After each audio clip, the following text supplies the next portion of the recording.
No, I just stopped it. What? It says it's still doing. Yeah.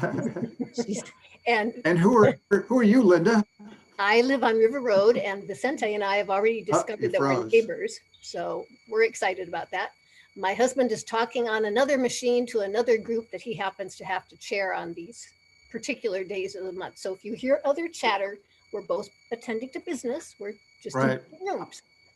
I'm in the dining room, Jan's in the office, so that's how we're doing it. Who's next? Well, I'm Nice. Frankie. I live on Rynearson Road, and I've been here for 44 years. I have figured out today. Wow. Go, Steve. Sorry, I was muted. Steve Berliner from Hall Avenue. Lived here since 2013. Purchased the lot in 2007. Wow. How about you, Louise? Your turn. Okay, my name is Louise Anderson. I live on Elston Court, around the corner from Grover and Jan, just up the hill from them and back south, almost to the corner of Jennings, not quite.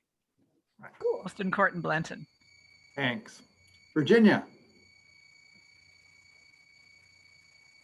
There, had to remember to unmute. Yeah, Virginia Foster, and I live off of Rynearson Road on J Street. And I live in a house that's been ping-ponged in and out of the family for a couple times in the last, since it was built in 1940. Otherwise, I've had family that have lived here in this house. Great. And I've lived on Jennings. How about Vincent? Hello, I'm Vicente Escalante. I've lived here since about October 2019, and I live off of River Road, just like Linda, over in Walter Vista Court, and glad to be here. Glad you're here. Great. I think we have 4 more people and then we can get back to our regular thing. Kathleen, you want to speak up? You're muted. There you go. Okay. I'm Kathy Nidek, and I actually live on Azalea over by Riverside Elementary. So I'm not really in your Jennings Lodge area, but when I saw your agenda and you were going to have the new sheriff, I hope that you'll allow me to stay. Thanks. Delighted to have you. Thank you. Grover, did we tell her about the $10 charge for non-members attending the meeting? Okay. Yeah. Check's in the mail. fee, right. All right, good. How about you, Jerry? Yeah, so my name is Gary. I live on K Street, so it's interesting. I'm hearing a lot of Reinersons, a lot of J Street. So apparently a few neighbors. I've lived in the area, Oregon City, since '97. Just came over the bridge about a year and a half ago. So over here on K Street. Super. Where are you on K Street, Gary? I'm one of those new houses, Ed. Where are you on Reinerson? I'm all the way down at the end. I'm the old fart who walks by your house about 3 times a week. Well, we'll have to wave next time we see each other. Great. Well, on my screen, if we do Karen and then Angie and Commissioner Savis will be done. So Angie. Or is that Angie the same? I'm Brenda. Well, Angie too, but I'm Brenda, and I'm over off of Jennings, off of Faith Avenue. So, and been here more than a year, but I grew up in this whole area and then left and then came back. So great. And I see that Commissioner Savis, you're on screen. You want to say hi? Yep. Paul Savis, Clackamas County Commissioner, live in the Oak Grove area, ran a business in the Jennings Lodge area for 25 years, lived in Oak Grove for 37 or 38 years now. Okay, great. And then we have a Louise. Do you want to say hello? You're muted, dear. Hit the space bar on your computer. No, still muted. Do you see where it says to mute and unmute yourself? There you go. You hear me? Yes. Yeah, we can now. I'm Louise Umbarger. I was raised on River Drive, and I've lived in this community for 60 plus, but I live on Shady Brook Drive, but I wanted to come and listen to the talk tonight. Excellent. Right. Welcome. Great. Is that All right. everybody? That's everybody unless Karen wants to insist on saying hi. I could just say hi. Karen Bjorklund, Hull Avenue. And before Steve said, my husband, Steve Berliner, said how long we've been there. But before there, we lived in Oak Grove for 23 years. Excellent. Really good. Really good. Well, welcome everyone. We have a wonderful meeting tonight, and we're going to lead off with our community forum, which is we're so happy that Sheriff Brandenburg is with us to talk a little bit about the Sheriff's Office, how it's governed operations, as well as information about the upcoming levy, because I know everybody's just gotten their voters booklet and has busily been studying all of the ballot measures and the candidates for the school district and everything else. So we want to get informed about that. Then we're going to swing into our business meeting, and we'll have the treasurer's report. We have 3 different meeting minutes to approve because we're catching up on some of our office work. We have land use on the agenda, but we don't have a land use application to take a look at. So we'll talk a little bit about what the process is, because we're hoping to encourage a new member or two to our land use committee. We just had Brian Dirks move to Washington County, so he's not on our land use committee. We need to replace Brian. We also have a recommendation for the Community Preservation Award, something we give out periodically.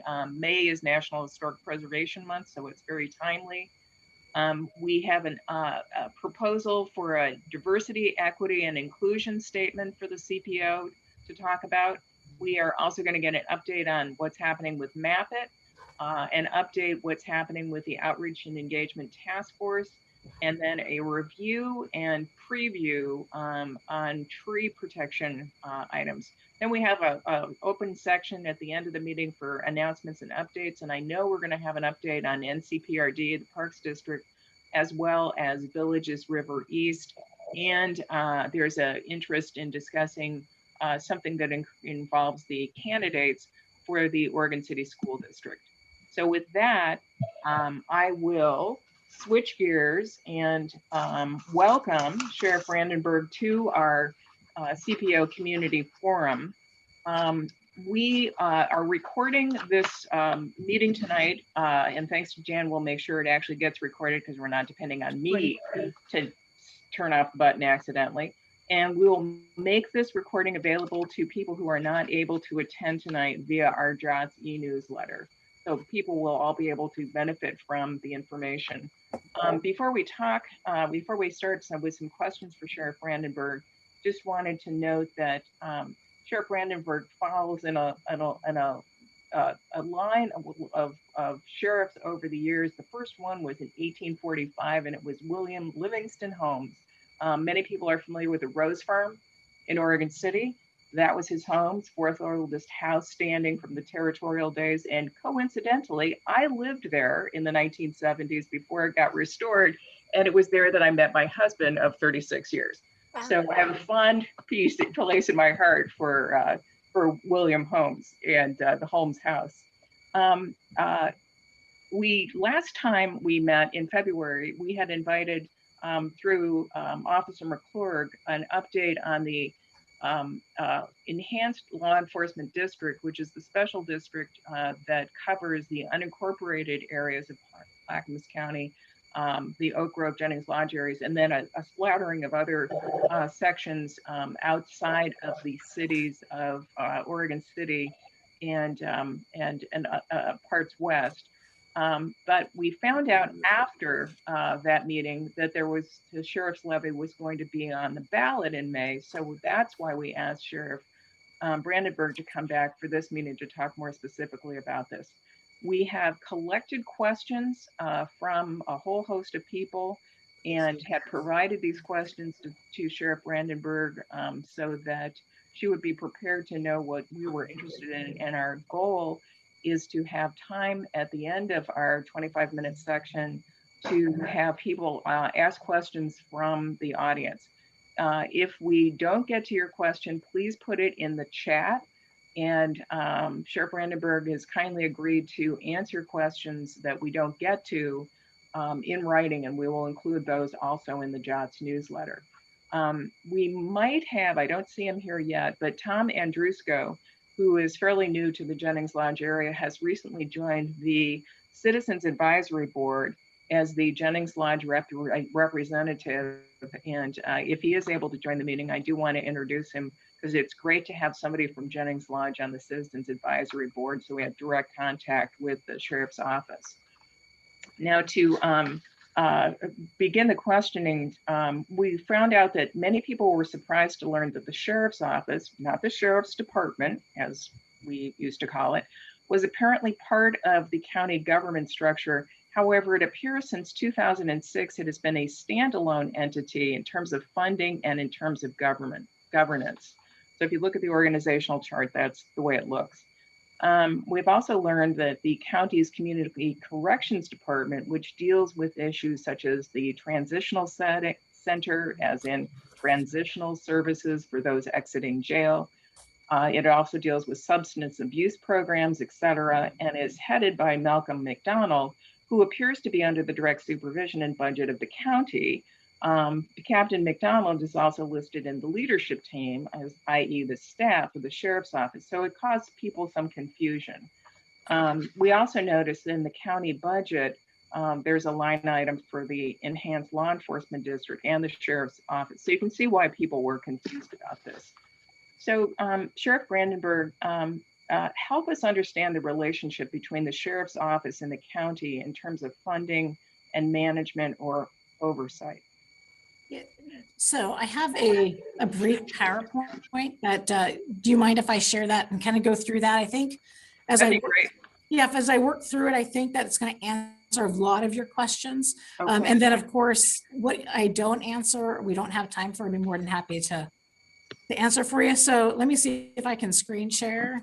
This will help, I think, guide our conversation here. All right. Are you able to share? I am going to try. Okay. Okay. All right. Got it. Do you guys see that? Okay. Yep. So I know that, so some of these slides I have in here because of your questions that you're asking. And I don't, you're not the only folks to be confused about how things work, how the Sheriff's Office operates, and where we fall in the county governance structure. Hello, Commissioner Savas. Glad to see you here tonight. So both of us, Commissioner Savas and myself, join other electeds, and we are elected by you. So you are our bosses. And so that is who oversees our work. If you don't like me, you can vote me out, you can recall me, you can do a number of things. But really, I'm here to serve you. And I work in partnership with the county. Of course, we are governed by county policies. And we work collaboratively with the Board of County Commissioners, they're all elected. And ultimately, you guys have the power over us. And so, so this kind of gives you an idea of all the elected officials, so the 5 Board of County Commissioners and the rest, and who we're accountable to, and that's to you all. Great. So I'm just going right quickly into the funding slide, because these are things that if you watch our budget committee presentations, and they're very boring, but this is how we are funded. We're funded through the county, primarily through the general fund, which is about 64% of our budget. Our budget this fiscal cycle is about 108 million. And so we have other funding streams. There were some just other questions you had. So if you look at I don't know if you can see my pointer, but this here is the levy, the current levy that you all pay for at a rate of about $66 a year for a median assessed home in Clackamas County. And currently the median assessed home is $267,000. That's not market value. So people kind of get confused about that. That's the assessor's value of your home. So right here, this is where since 2006 that we've been funded through a levy with various services. And I have a separate slide later on to go over to show you what you currently are paying for. Here is the enhanced law enforcement portion, and it's 6.75%, came on about 1995, has not changed. And various contracts here are city contracts. We contract police services for the cities of Wilsonville, Happy Valley, and Estacada. So, and we do have some grants. That was one of your other questions. We do have some grant funding. And then our expenditures on the other side, about 77% are people. So this is where our money goes. It's expensive to run a law enforcement agency. And this is where the majority of our money goes, is to people.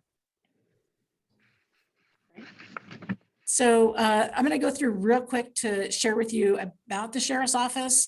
The most fun that I get to have when I come and talk to groups, and looking forward to meeting with you all in person and more frequently. So the mission of the Sheriff's Office is to provide public safety services to you so that you can experience a safe and secure community. Very, very simple. And we are proud to do so through fire, ice storms, and general everyday work, 24/7. So Oregon is the size, or Clackamas County is the size of the state of Delaware, if that gives you an idea. And that's what we cover for public safety services. 2 major highways, roadways, lots of waterways, in which we have a marine unit that we work in collaboration with the Oregon State Marine Board to provide services, law enforcement services on the waterways. And then Mount Hood is the most second climb mountain in the world. And the sheriff is tasked by statute to conduct search and rescue services. So every sheriff in each county in Oregon is mandated by statute to perform those services. Yet it's not a funded mandate.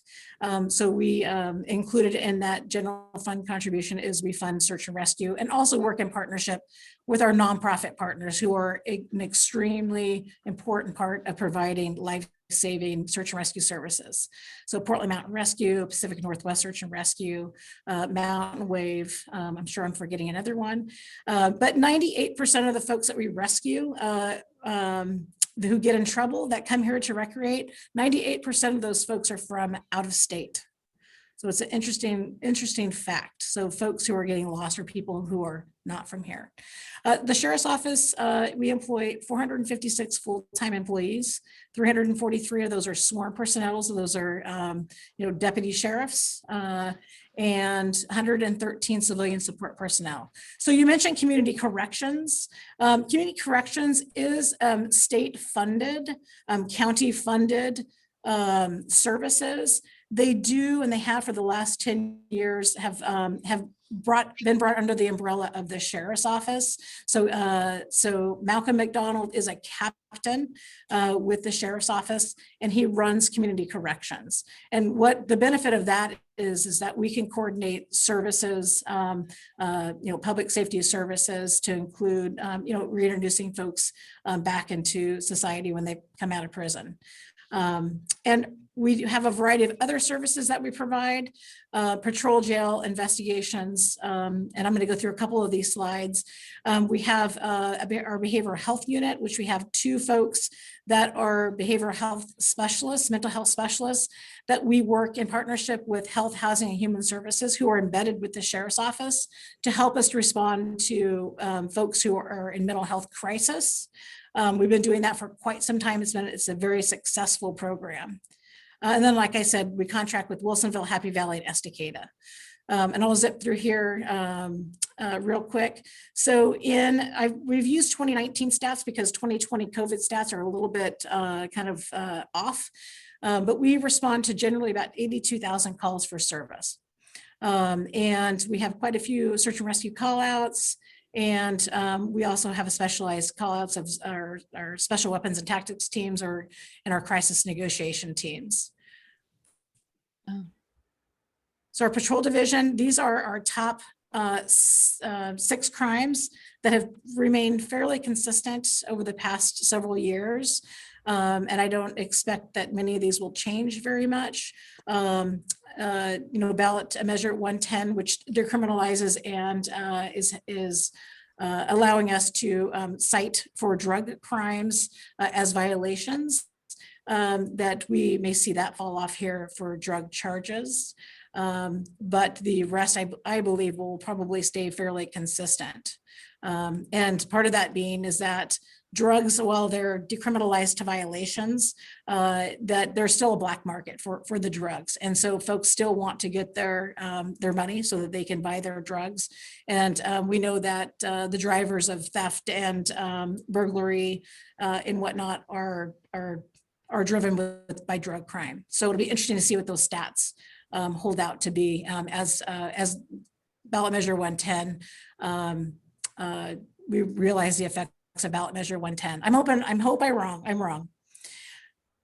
So these are stats that we've compiled to show from 2018 to 2020 is the calls for service versus the free times that deputies have to drive around your neighborhoods, to do proactive patrols.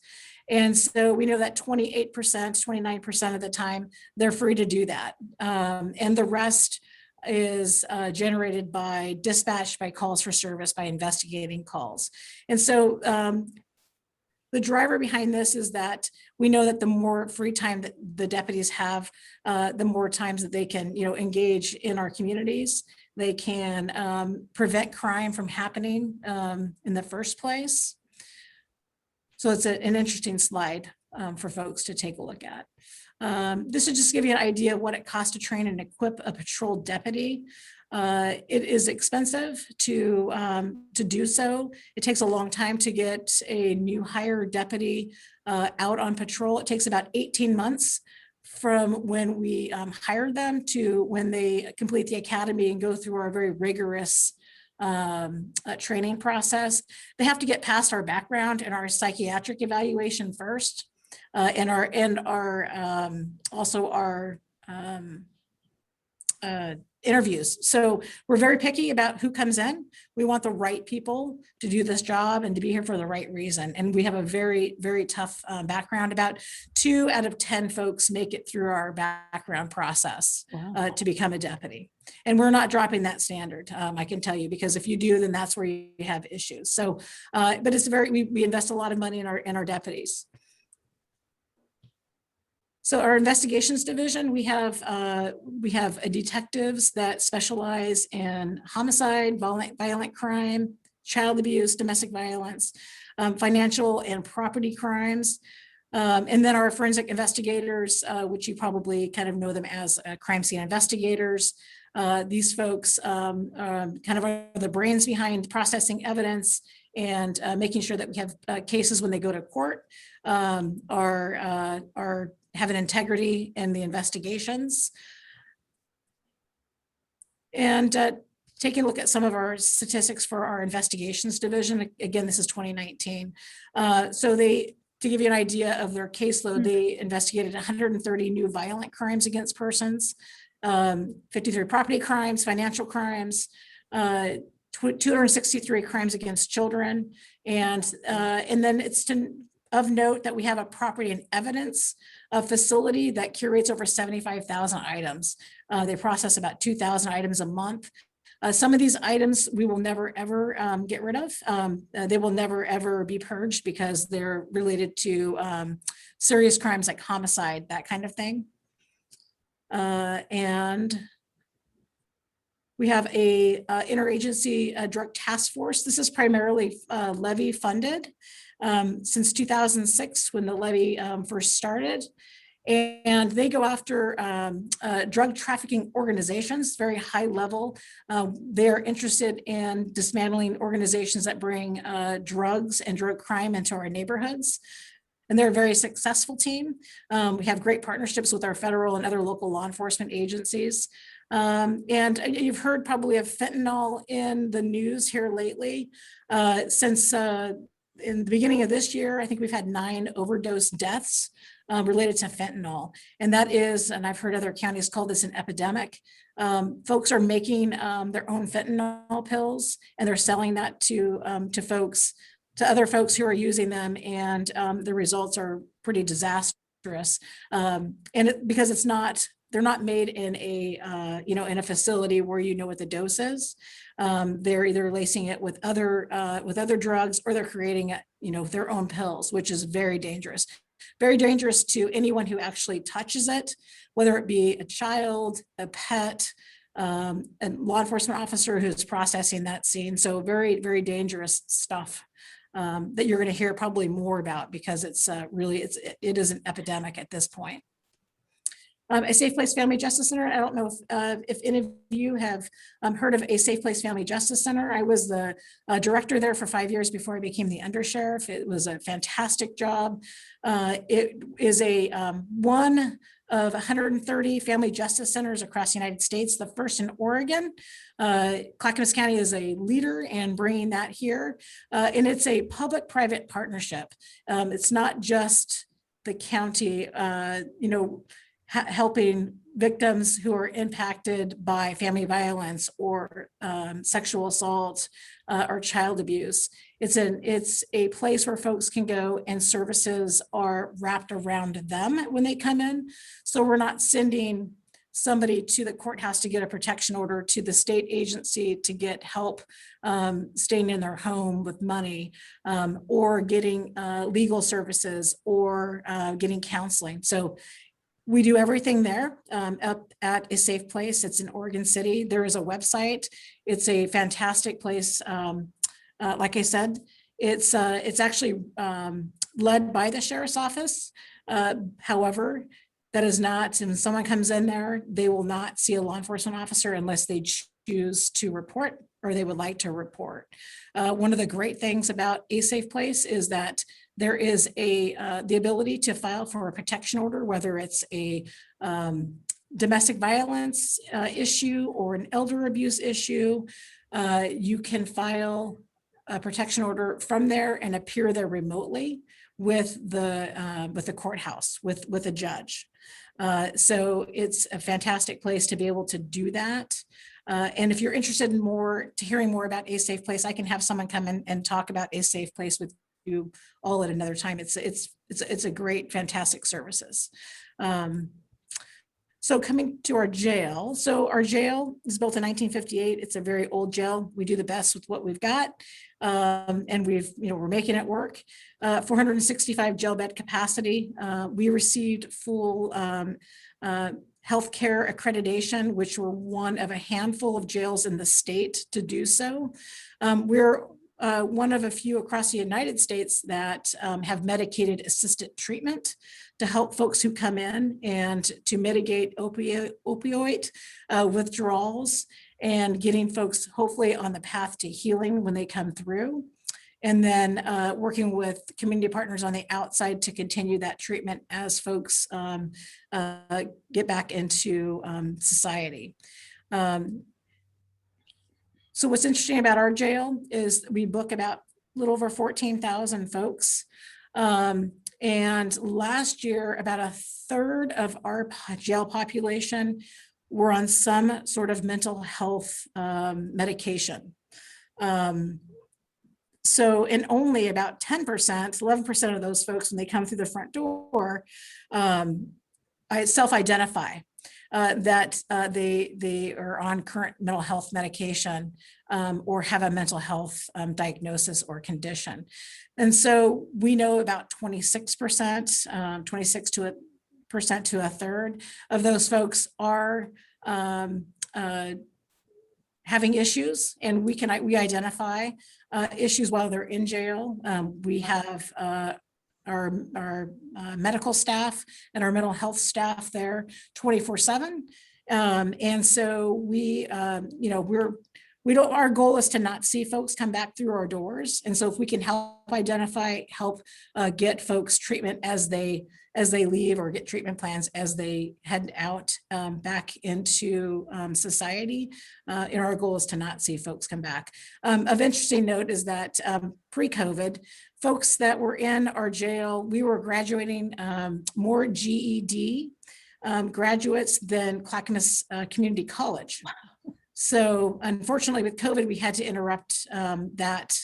But we will get back to doing that as soon as we can. We are on COVID restrictions so that we don't have a COVID outbreak in our jail. And our folks there have done a great job of doing that. We've got some really stringent protocols. So we're getting close to the end here. So we know that, we have challenges here. Our population's growing, urbanization, traffic congestion, houselessness. We know that folks are affected with mental health conditions, drug use and addiction issues, and we don't have resources for those folks. So unfortunately, we're taking folks to jail that really, that they really have no business being in jail. And our folks, our patrol folks are encountering people, and there's no place to really take folks. We can take them to the emergency room where they are, treated and then put back out on the street. So we are in a state of affairs right now where we really need to, as a community, figure out how we're going to deal with this issue. And law enforcement can't do it alone. It's going to take all of us. So I'm hopeful that we will find some solutions here shortly. But it's a really sad state of affairs right now, where patrol deputies, literally are responding back to folks, and they're taking them to jail because they have committed crimes. We really need to figure out how we can divert folks from our jail system, from our criminal justice system. So currently, I've took over as sheriff in January. It's been a really busy 4 months. I'm working my team really hard. We are working right now. As I took over, I asked the county to conduct an independent financial condition assessment of our finances, so that we can show folks, hey, we're using our money to the best of our abilities, and creating that transparency and accountability to all of you, that we're using, the resources that you're giving us to the best of our ability. My lights just went off. Hold on just a second. We at the county like to save money.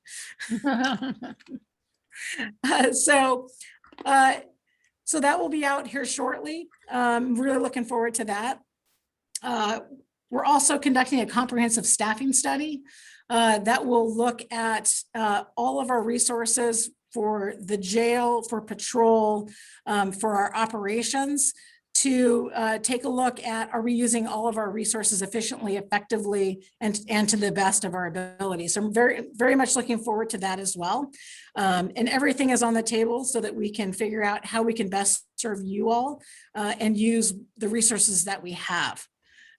Strategic business plans. We talked about the managing for results. We have embraced, the county brought managing for results to the county, and it wasn't anything that we have seen before, and we really, really like it. It will tie how we fund our programs to our outcomes, and it will show that if we decide we're going to, that we want to, complete more investigations here, that we have to put our resources there. That's where we'll be spending our money. So we're in the middle of implementing that business plan. We've been doing it for about a year, and it's different than what we've ever done, but we've fully embraced that, and we'll be tying our budget to that strategic business plan and outcomes, which is very different, I think, for a law enforcement agency. And then the 5-year local public safety local option levy. So as I took over here in January, looking at our levy, which has been in place since 2006, it's ending this year, and it funds a critical pieces of our sheriff's office since 2006. So this is what it brings in. It's 13.1 million. It has been renewed in 2011 and 2016. It has never been increased. As we looked at it and evaluated the next 5-year cycle, because it funds what you see here, 84 jail beds, which has reduced our early release of prisoners out into the community by about 50%. That's 30 sheriff's jail deputies. That's what staff is needed to keep those beds open. 18 sheriff's patrol deputies, and then it funds our entire specialized drug enforcement team. We have never increased this levy, and as we look at the projections for it, we will be about $2 million short by the end of this cycle. That's about 12 positions. So as we did our assessment of that, and we went out and we did polling about, what do folks want to see? Do they want to see a straight renewal, which would be a loss of services, a slight increase, or the addition of what we've eventually landed on? The most popular was where we ended up, where we landed on. So currently what you all pay is about $66 a year on an assessed home value of $267,000. And a 12-cent increase, which is where our polling showed us folks were very favorable to add the services that we're asking to add, would increase the amount by about $32 a year. So it would keep the services that we've had since 2006, and then it would add the additional services which are located here. So maintain the 84 jail beds, retain the 30 sheriff's jail deputies. I'm going to move my thing around here. It would retain the 18 patrol deputy positions and the drug enforcement team. And then it would add and open 26 mental health medical jail beds that are currently closed at our jail. And as you could see by the slide that I showed you, the mental health aspect of folks who are coming through, we need those beds. We are dealing with populations that I don't see getting better anytime soon. And what those mental health and medical jail beds will help us provide is quicker access to our medical wing, which they're on the medical wing of our jail. It'll help us get folks, and these are beds that are single cell beds, so they're not in general population, and to get folks to where they can be back in general population. And so there is a huge need for that.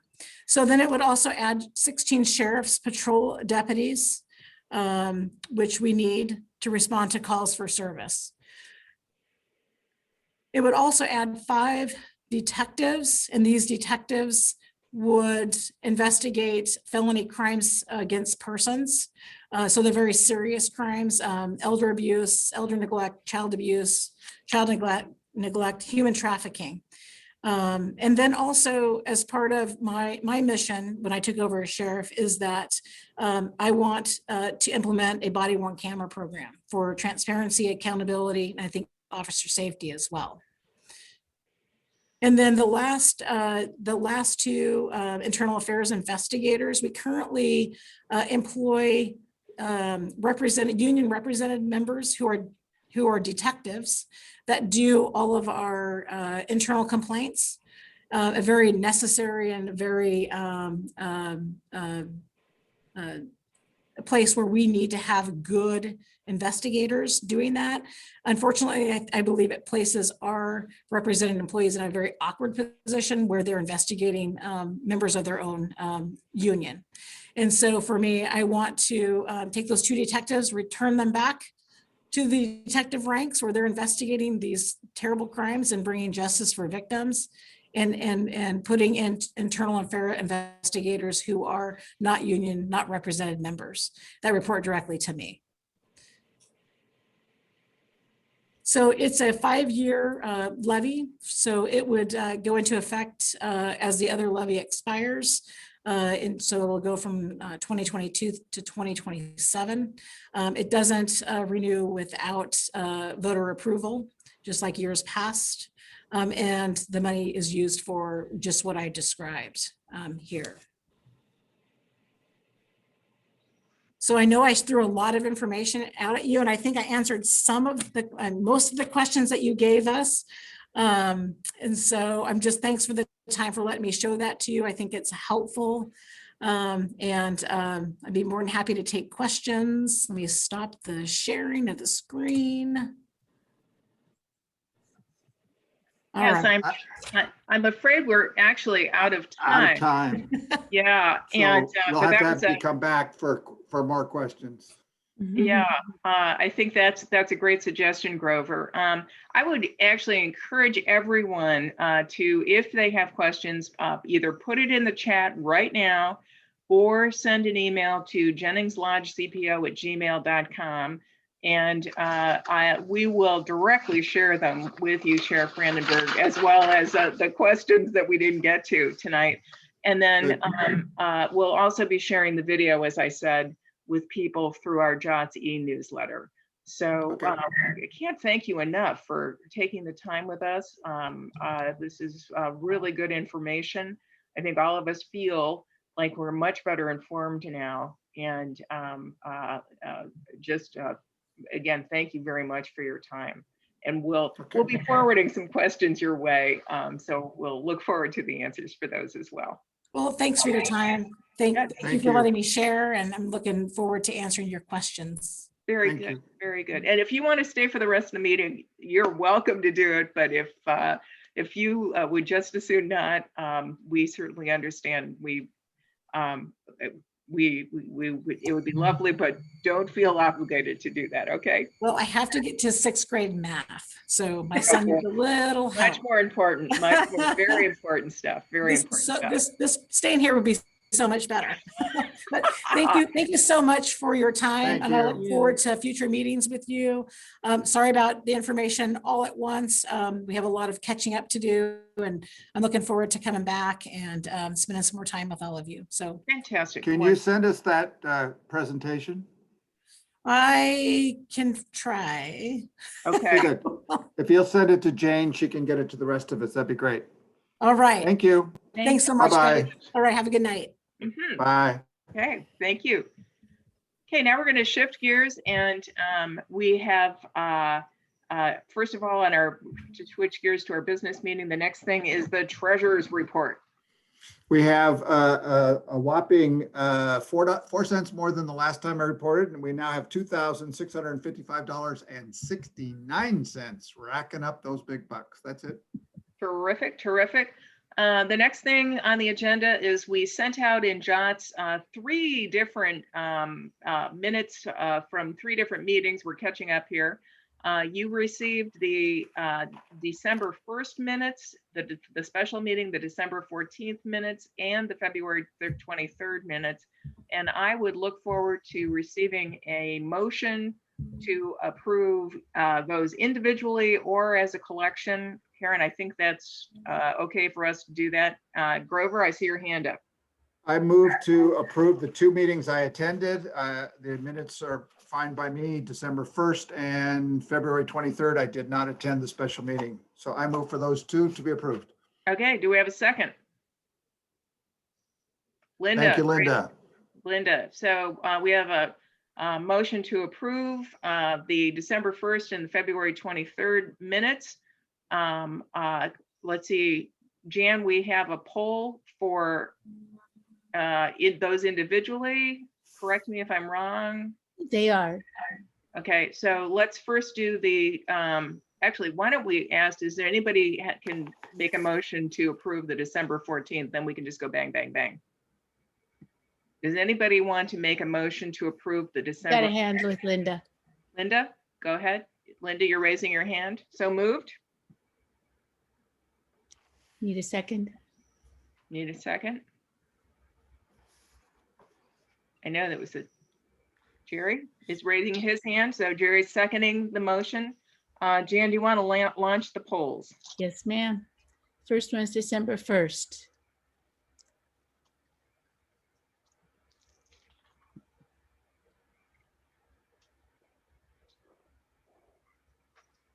%, right in. Very good. We've only got 7 voted. Oh, 7. That's okay.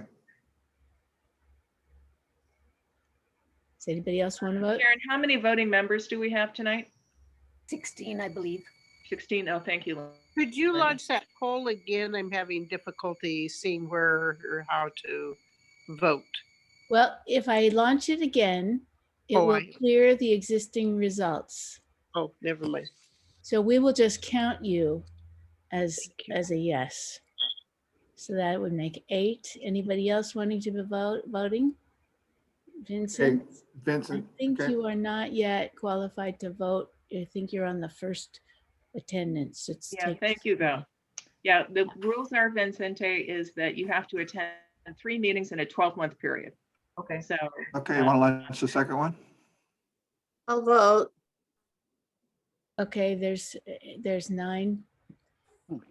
Okay, I'm closing the vote if that's the case. Okay. Yep. All right.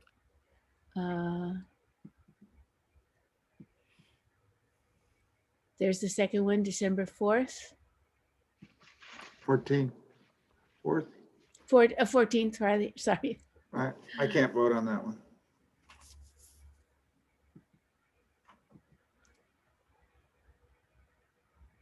I don't see the poll. No, it hasn't come through. There it is.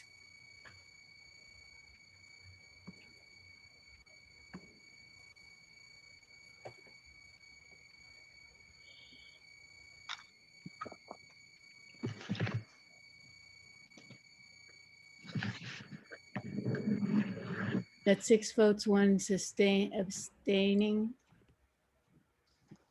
Great, next one. Okay, stop sharing.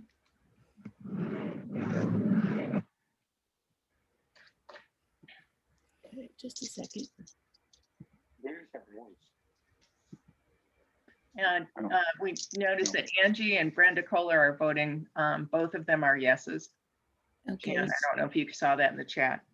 I did not, I'm sorry. Wasn't. That's okay. Well, I'm not paying attention here. yeah. You can only do this 12 is things at February once. 23rd. I'm launching the poll.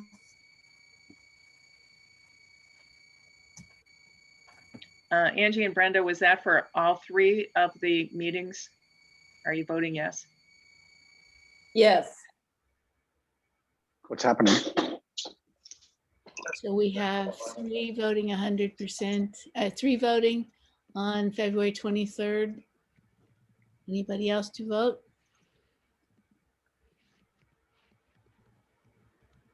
I wanted to vote for yes for all the meetings, but I can't seem to figure out how to get my vote in time. Okay, Lisa, that's 1, 2. And Coy, you're voting yes. Yes, I thought I had gotten it on, but apparently not.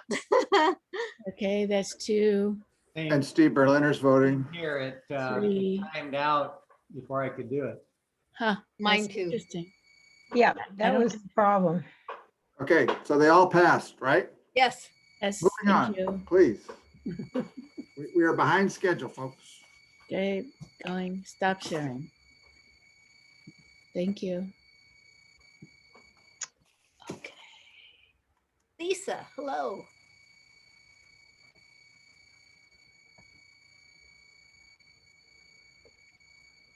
Are you really outside, Lisa, or is that just your picture of your backyard? That's my backyard. Wow. Beautiful. Okay, what's our next item? Next item. The next item, we have a space in our agenda for a land use application, which we did You have a receive recommendation, from the Ed? county. Pardon? Does Ed have a recommendation? Ed does not have a recommendation. So we are going to not review that application tonight, but I am going to make a pitch to encourage people to volunteer to be members of our land use committee. Since we lost Brian Dirks to moving to a beautiful farm in Washington County, we really need another member of our land use committee.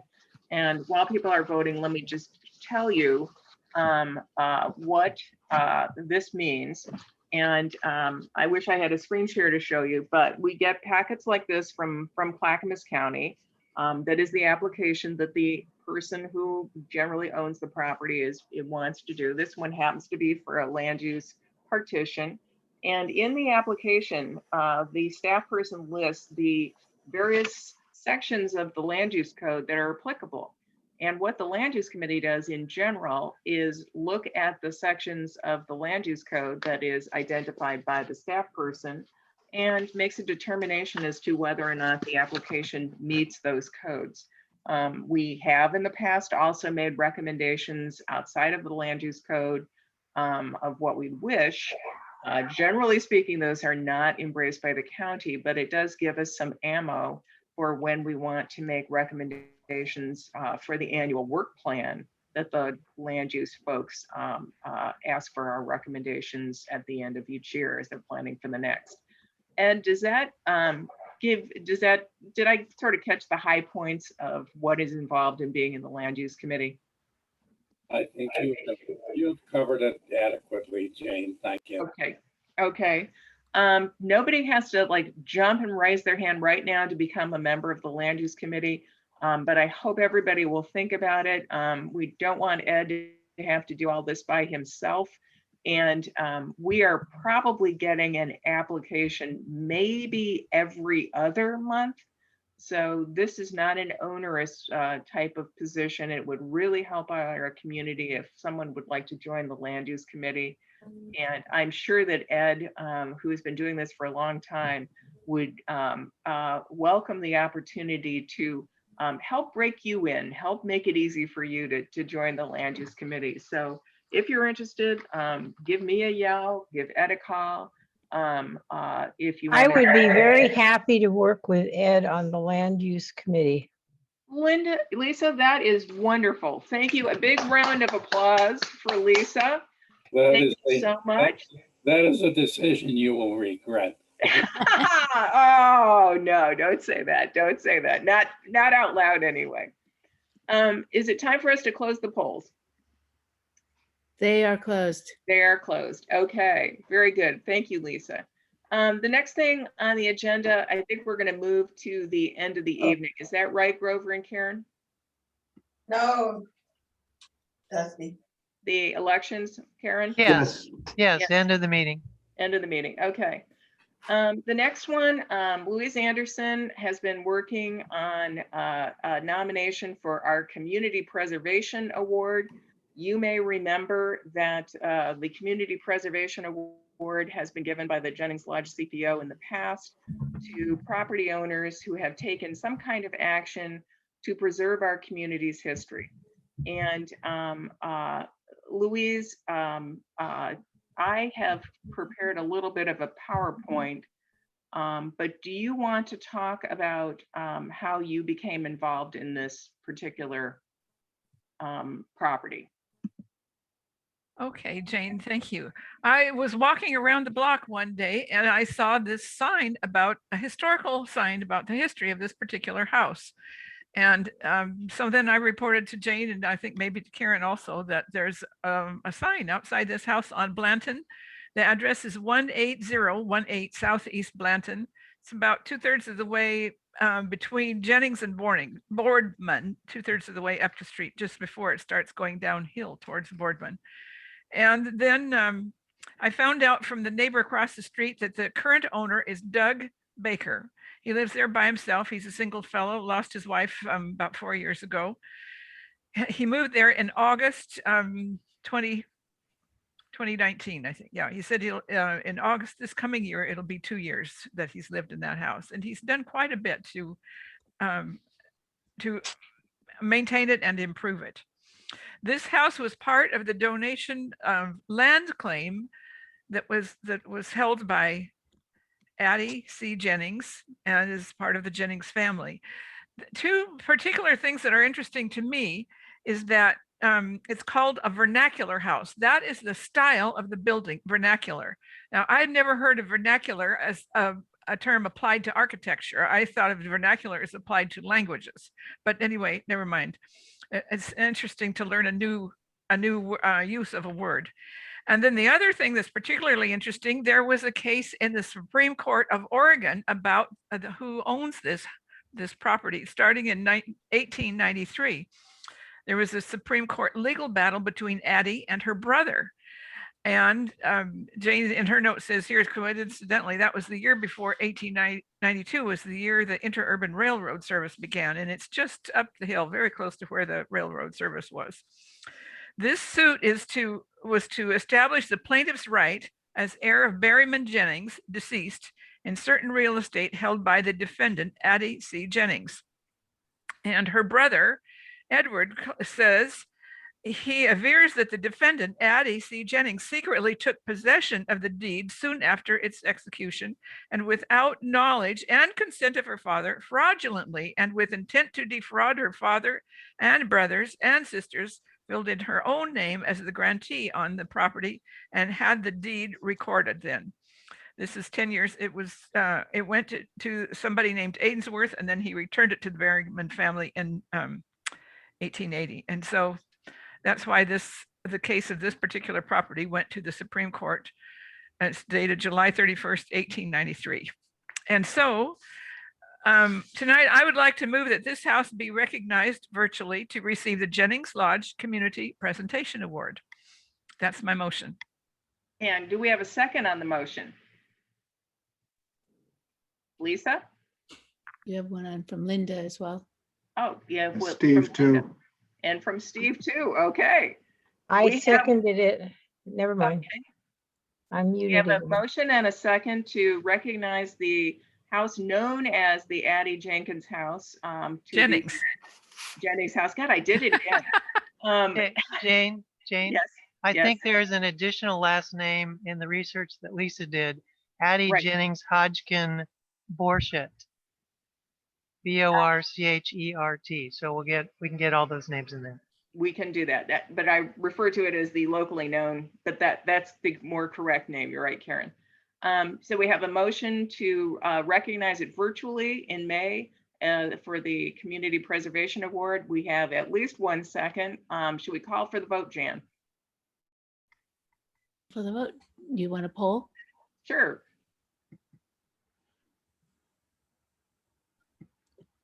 I have the leftover results. Apologize for that. Okay, come on down here. This is the Community Preservation Award launching poll. Can everybody see it? Can we correct that spelling of Addie's? Yes, we can. Jenkins to Jennings? Yes. You've got me on a on a loop. Roll there, yeah, on a loop.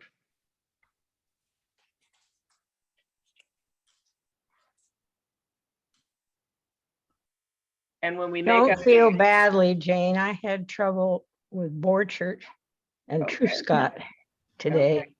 Very good. Oh, is it? Looks like we've got a lot of the votes in. Okay, and so we had some that were not able to do the poll. Coy, did you get yours in? You're muted, sweetie. You're muted. Let's see, and Angie and Brenda, are you? We did one poll, so then one more would be a yes. I voted yes. I thought it went through, but apparently not. Well, no, I don't know if it did or not. I can't tell who's voting. Oh, yeah, I did vote. Yes. I'm just checking for you. Okay, thanks. And Jan, you and I, this is Karen, you and I as co-hosts, we can't be in the poll, so our votes, I'm voting yes. I'm voting yes as well.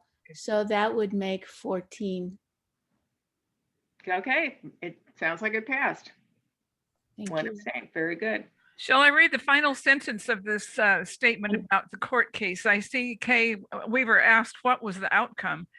And there's another new term in here to me. Anyway, it says there is an entire failure to prove to sustain the allegation, that is the charge by the brother Edward, that the facts are, as shown by evidence that Mr. Jennings, in consideration of love and affection, desired to give the land to his daughter for the reason that she had contributed liberally of her earnings to the support of himself and family, and without her knowledge or solicitation, he wrote her name in the deed himself as grantee and delivered it to her, and this was sufficient to convey the title against him and his heirs, and in our opinion requires an affirmance, AFFIRMANCE, of the judgment. Okay, very good. I'm assuming the judgment was in her favor. It sounds like it. Cool. It sounds like it. Great. The next thing on the agenda we have, thank you so much, Louise and Lisa, for all your research.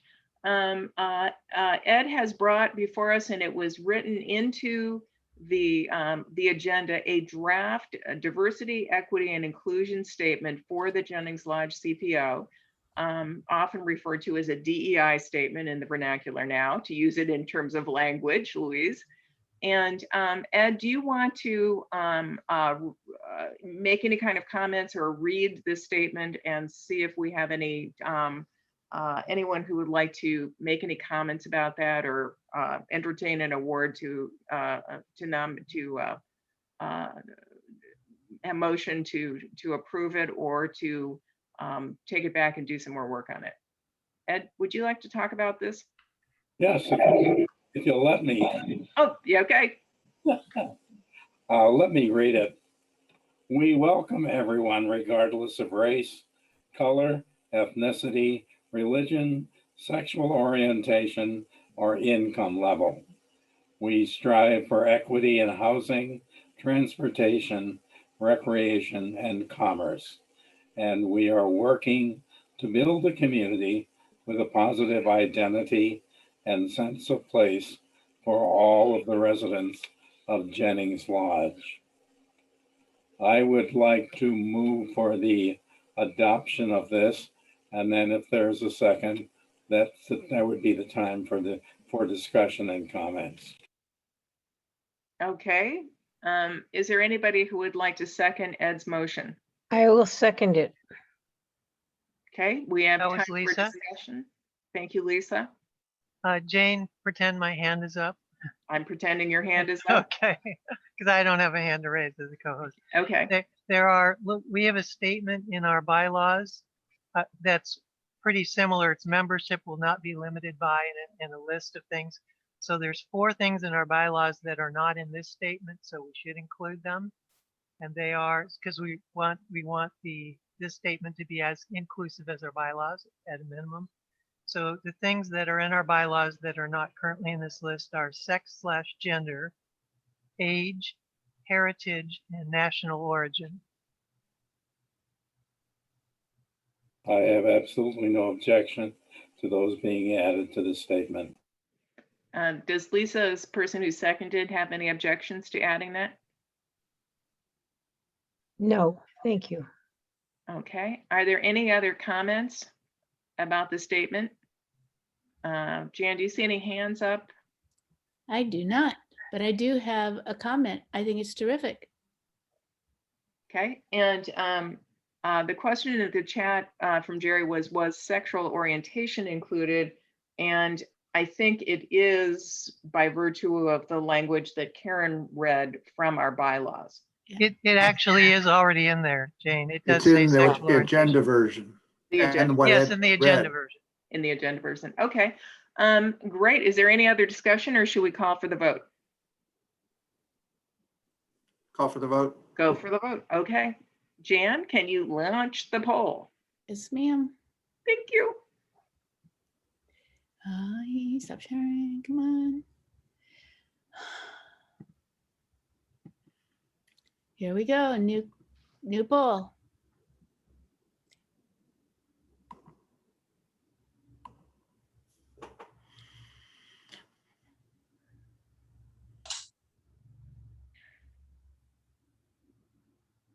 Okay. Is there anybody who still has to vote that can vote? Raise your Jan, hands. Jan and I'm voting yes. This is Karen Yep, voting yes. you got Karen, me, Coy, did you get your vote in?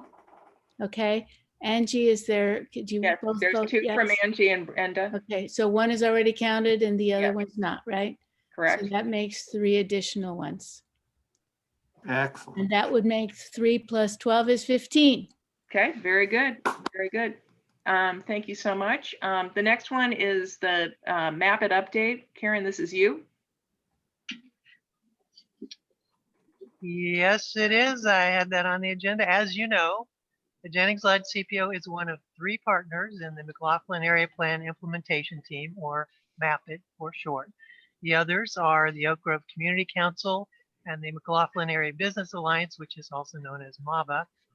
Right after our last CPO meeting in February, the Oak Grove Community Council voted to put their membership in MAPIT on hiatus for 6 months, which would be until August. The reason they gave was that they're trying to safeguard their available volunteer energy. There are a couple important ramifications for us in Jennings Lodge. First, this action has the effect of putting MAPIT itself on hiatus, and that's because MAPIT bylaws don't allow for meeting quorums or election of officers or other MAPIT actions without the representation of all 3 partner organizations. So there will not be MAPIT meetings or actions until all 3 partner organizations are back at the table. And second, it may also put on hiatus the Jennings Lodge CPO being able to work with the county on any projects where the county requires a collective Oak Lodge voice. A greater Oak Lodge voice is, after the local issues have jointly been worked out, is one of the things that the county has relied on MAPIT to provide. But in the meantime, we can still be working internally on community projects that would eventually go to the county. So we can use this time just in a different way than we might have been thinking. Karen, you have a Ed? hand with Ed. Karen? Yeah. This is Ed. I take it you did not see the county discussion this afternoon. You are correct. You got news? I was caught completely by surprise. First of all, I'd gotten a memo from Ellen Rogelin about 1 o'clock this afternoon, asking me about the status of MAPIT. And I told her basically the same thing you had just said. And then at about 2 o'clock this afternoon, at the county commission meeting, Commissioner Savas, I don't think he's on this call anymore. No. Yes, he is. He is. Oh, okay. Well, Paul, maybe you want to repeat the comments you had made about MAPIT, which caught me completely by surprise. Yeah, so let me just give a brief amount of background. So last Wednesday evening, we had our business Park Avenue type meeting with the Board of County Commissioners, and Valerie Chapman had 5 minutes as the chair or former chair of the Park Avenue to make a presentation. And she brought up MAPIT and MAP 1 and all of that.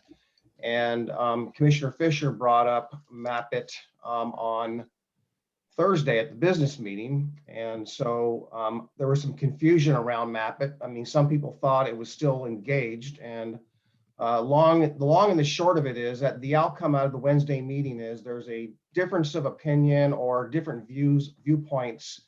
And the board wants to see the community be united around whatever we're going to be sending to the Planning Commission. So we always felt, and the administrator feels as well, that it was MAPIT's role to work with both Jennings Lodge and Oak Grove CPOs and MABA, the Business Alliance. That was the structure.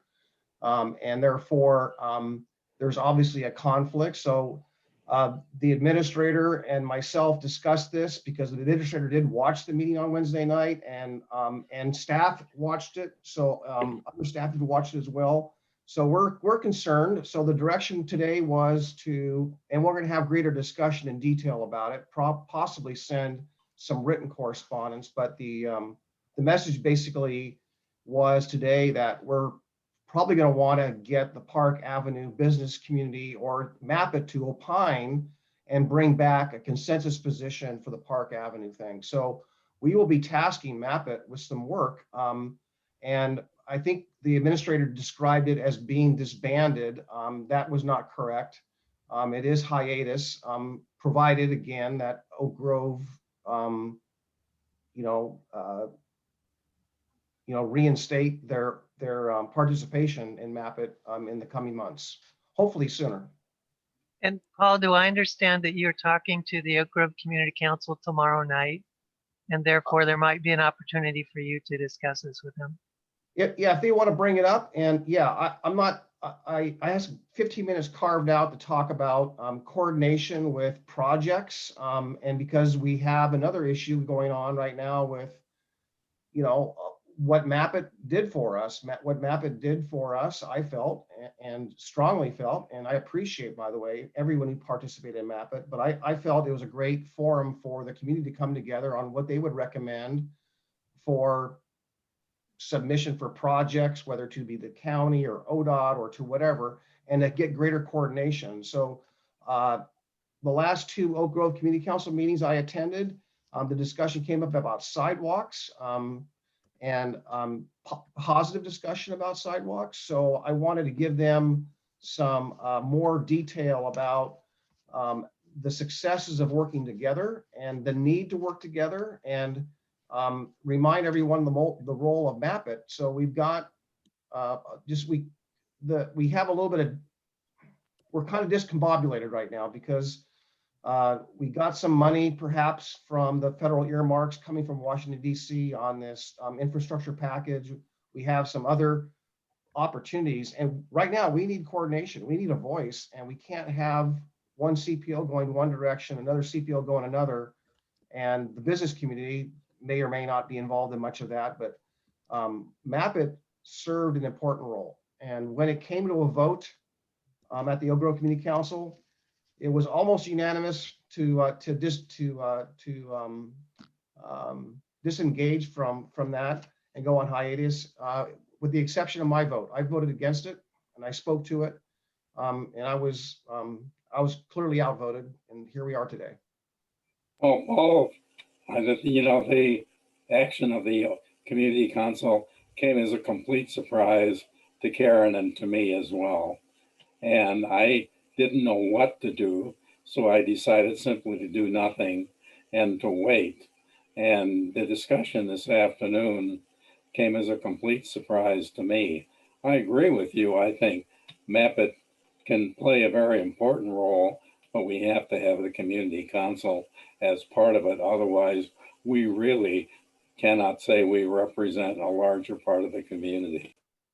Yeah, and I appreciated Valerie Chapman's comments, but she did mention that, you know, geez, Commissioner Savas was the chair of MAP 1. Well, I was, but you got to remember what hats I was wearing. I was a homeowner in Oak Grove, and I was a business owner in Jennings Lodge. So I brought a business perspective and a homeowner perspective, and I was committed to making sure that we work together, businesses and the community together. That was the theme. I will tell you honestly, and to everyone, is that sometimes it was challenging because there were some disparaging comments made towards businesses way back then in 2009. And I tried to. I remember very well. Yeah. So, and not a lot of people on this call know about that, but we shouldn't be dividing, or we shouldn't be critical of one another. We need to be working together as a community. Community is about us together. It's not about dividing us. And so when we start driving wedges in the community, there's not always good outcomes out of that.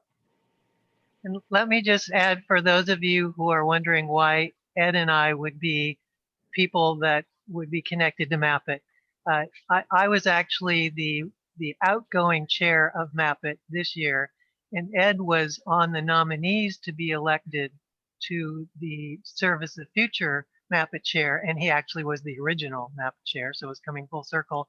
But the move by Oak Grove Community Council happened before MAPIT actually voted on their officers.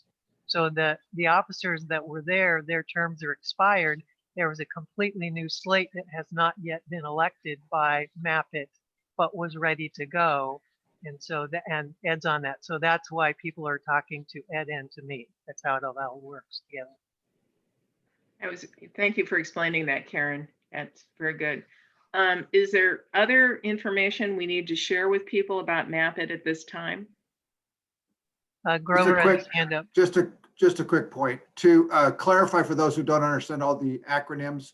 So the McLaughlin Area Plan 1, Commissioner Savas was civilian at the time and chair of that, followed by Ed Gronke as the chair, and then it went into different iterations, and now it's the MAPIT, the McLaughlin Area Plan implementation team, and Karen is the most recent chair of that, and Ed is the heir apparent. So Okay, everybody so else. let me just add one little thing to what you said, Grover. The MAPIT is the implementation team for MAP, which is the McLaughlin Area Plan. So the McLaughlin Area Plan is for all of Oakfield, Jennings Lodge, and Oak Grove. It's a master plan that was done with the involvement of hundreds of people in the community. Yep. And then the implementation team is helping to take the steps to implement that. So my question is, what are the next steps that we can do? I'm going to ask Karen, Ed, or Paul to speak to, because we just Oak wait Grove to see what needs to Oak come. Grove does. Oak Grove needs to come back to the table. And they have given themselves a 6-month hiatus starting in February, I believe. So Yeah. So 6 months would have ended in August. However, they may feel that if they can't get what they want from the Park Avenue project without that MAPIT conversation, they may feel it's a better idea to come back together sooner. That and the federal funds that Commissioner Savage just spoke of as well. Or the sidewalk safety project. Would it help to have members of Jennings Lodge CPO at the meeting tomorrow evening? No. No. I would Okay. say, I would say from my standpoint, I think Commissioner Savas may be the key to this. If you're going to be at the Oak Grove Community Council meeting tomorrow, they would listen to you, I think, with more attention than they would listen to any of us from Jennings Lodge. And perhaps if you can get them to agree to at least one meeting, I would be happy to try to put together at least one meeting where we can get together some of the old MAPA group and in effect put together a group which could act as MAPIT again to try to settle this Park Avenue situation, which I think is what is bothering everyone. Yeah, I just full disclosure here. I was a little bit discouraged, disappointed when the Oak Grove Community Council voted to temporarily disband, or not disband, using Gary Schmidt's words, to go on hiatus. And the reason was is I anticipated and knowing that there was a potential for some federal money out of stimulus or something from the federal government that would bring some monies, and we would need to get ourselves in some kind of consensus with the area if we were going to get any projects. And that goes for the entire county and parts of the county. But here we have two active, well-attended CPOs, and we need to get consensus because the McLaughlin Boulevard and River Road and Oakfield, these main corridors run through both CPOs. So we need consensus. And right now we're getting mixed messages on a number of things, including the incorporation thing is sending a lot of mixed messages that are confusing a lot of people. So I'm an advocate for MAPIT. I'd like to see them get back together, but that's not my choice. That's going to be the choice of the community council and others. So if there's anything you can do, if anyone you know, if you have a close relationship with anyone in Oak Grove CPO, reach out to them in advance of tomorrow night and maybe talk to them about this. I'm happy to take any questions, and if I'm asked to speak on that tomorrow night, I will. Do they know about what happened today? I suspect they don't. Is there some staff member, not you, that could let them know? I think it already happened. Okay, good. So Okay. they do know. Okay, good. Okay, very good. right. Okay, it is 8:19. Are we ready to move on to the next agenda item? Yes, please. Okay. Next is an update from the Outreach and Engagement Task Force web team. And Jerry, are you ready to rock and roll? Yeah, I'm ready, Jane. Thank you. So we have met as the full outreach and engagement team to really discuss what different roles and different vision we had for the group. I think we came up with some really good stuff. As far as filling out a content schedule, and then starting to build the tactics within that for how we will start to outreach and engage the community. The kind of crown jewel in that, or maybe I'm biased in that, is the website project that has been going on, or at least has been conversations with Jane and I since December 1st of this year. No, 2020, I guess.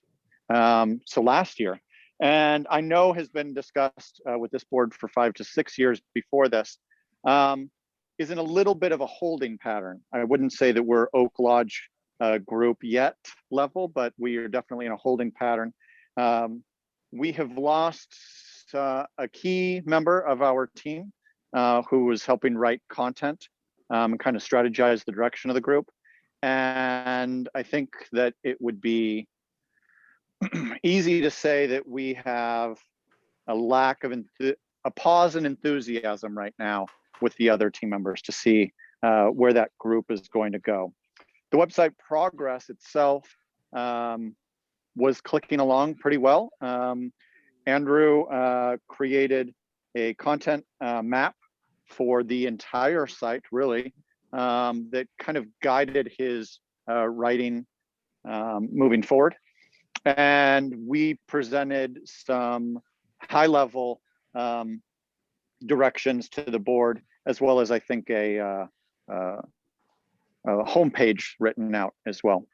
After receiving feedback from the board that redirected some of our directions that we had planned on taking, that's where you're starting to see a little bit of enthusiasm pause here. So hopefully we'll be able to get that on track in the next few weeks and respond or act according to the feedback that was given to the board as we reevaluate scope and approach for the website. So trucking along, good group of volunteers, though we have lost a few. Hopefully we'll be able to gain some momentum in the next few weeks. Any questions? Jane, did I cover everything? Yeah, you sure did. Thank you so much. Okay. And thank you for all the work that you and the other team members have done so far. Yeah, it's surprisingly a pretty big group that are in the full outreach and engagement group. And, you know, there were 4 of us that were working, I would say easily 5 to 10 hours a week on the website project for quite a while. So it's sad to see the little bump that we have, and hopefully it will be just that, just a speed bump, and we'll be able to regain progress. I hope so too. I hope so too. Thanks so much, Jerry. Okay, next on the list is the tree review and preview. So handing the mic over to Karen. Jane, I want to ask you, because of where we are in our time frame, yes, maybe we want to, because this was going to be part 1 of 2 parts, so maybe we should save this one for the meeting so we can put part 1 and part 2 together at a future meeting. I think that's a great idea. Thank you so much for suggesting it, Karen. Thumbs up from Grover also. In that case, let's move on to our announcements. The next first one on the list is an announcement on NCPRD. Great.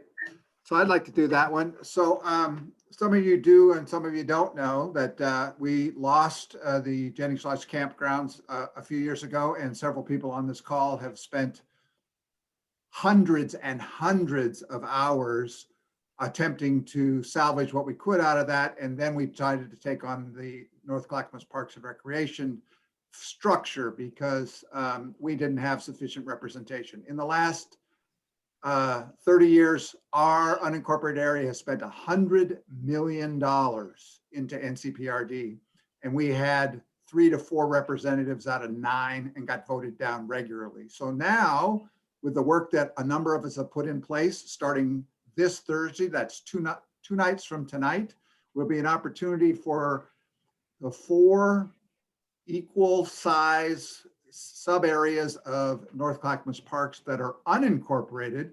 The 5th one is Milwaukee, the city of Milwaukee. They already have chosen their 2 representatives, and each of our sub areas will be able to choose our 2 representatives.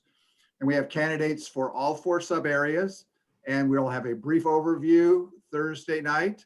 And then you'll have a chance to break into your sub areas. So hopefully I'll see every one of you then. And we'll be able to hear from the candidates and select who our representatives are. And what I want you to know is that'll be 8 out of 11 representatives will come from unincorporated. And I want to let you know that we will specifically set up an ongoing process to keep hearing back from the constituents, that's y'all and the rest of y'all that aren't here, as far as what works and what we need to do to look at an equity-based distribution of resources throughout the one North Clackamas Parks and Recreation District, as opposed to the various iterations that have happened in the meantime that allowed Happy Valley to walk off with $14.3 million in cash. And we didn't have enough money to buy a Jennings Lodge campground. That's the kind of stuff that needs to be fixed. So thank you for that. Thank you so much. Please go to, it's been in your jots and it's everywhere else, but just go to ncprd.com and look up the District Advisory Committee page and you can register right there. Pre-registering will give you a link specifically to who the candidates are. And it will also send you the pre-registration. And if you pre-register, they will send you a reminder link on the day of, which is day after tomorrow. That's it. Thank you. Fantastic. Thank you so much. And thank you for all your hard work on that. Next update. Wait, can I say something? Yeah. You don't need to be a member of the CPO to be a voting member of your sub area. And our sub area is sub area 1. Oh, excellent point. Thank you so much. Which goes Jan. all the way across 205 and all the way up to sub area 2, which includes Oak Grove and all the way to 205 up there. Okay. So please tell your friends if they're concerned about parks, this is the place to be. Parks and Recreation. We should also add, because we have some people from Oak Grove on the call, that they're in sub area 2. So they go to the Most same of meeting. them are. It's not a pure. Oh, that's the true. lines don't line That's up. true. That's true. Different sub area. Right. Cool. Very good. Very good. Next on the list is Kay Weaver. Kay wants to talk about the Villages project. Kay, it's your turn. Hello, Kay. I'm here. Okay. All right. Thank you for a few minutes of your time. Some of you already know that I'm involved with a project that's called Rivers East Village, and it's an organization in the local area, that is Milwaukee, Oak Grove, Jennings Lodge, to Gladstone, that assists older people in our community and some who are disabled to stay longer in their homes by helping with a few little things that they need. And we are 1 year into a full operation, which took place just as the COVID lockdown began. So in spite of that, we have over the past year, we've gained 21 members and 30 volunteers who are waiting to be asked to help. Despite the limitations, we've managed to have considerable services to members. And we, using COVID safe practices, we've even sparked a new service, which was to call people who wanted calls on a regular basis, just to check in and let them know that they are not alone. A service similar, I think, to what some of you may know that Clackamas Cares does. In 2021, from March of 2020 to February of 2021, we provided 46 home maintenance and repairs, 36 visits to assist with gardening. We've driven 15 people to destinations, some of which were to get their immunizations. We've given tech support, which all of us need all the time just to keep up, to 22 different, on 22 different calls. And get this, pickup and delivery of groceries and medications, 99. So we're pretty proud of where we are, but our best method of getting the word out has been to go to the farmers markets and to the trolley trail and to the what used to be called the Chautauqua, and we haven't been able to do any of that. So I'm appealing to you to assist us in getting the word out to people that we are up and running. We're able to assist people who need help, especially if they're thinking that they can't afford to stay in their homes when it means hiring help to do everything from some plumbing to the electricity to keeping the yard, etc. And we want to recruit more people who are low income. We have some funding to assist people whose income is low and who might not otherwise be able to afford a membership, even though our memberships are all provided by volunteers, and so our costs are low. And so if you know of people who might be interested, I can get brochures to you. We have visitors who will go out and meet in their yard and talk to them about what the village is about. And we would like your help to spread the word. I've been here 2 or 3 times before, and you've always been very welcoming. So I thank you. Do you want to list your contact information in the chat and yeah, right, and then people can send you communication. Right away, Grover. Thank you. Coming right up. Thank you. Thank you.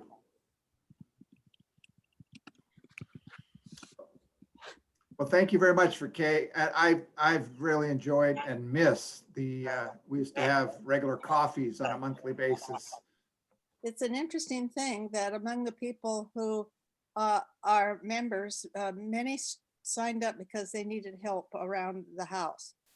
And it takes almost no time before they begin to tell us that the biggest benefit is the connection they have with our neighbors. Yeah, yeah. With the people they get to know and appreciate. And Yep, and it looks like you have a new volunteer coming your way now. So this is wonderful. Thank you so much, Kay.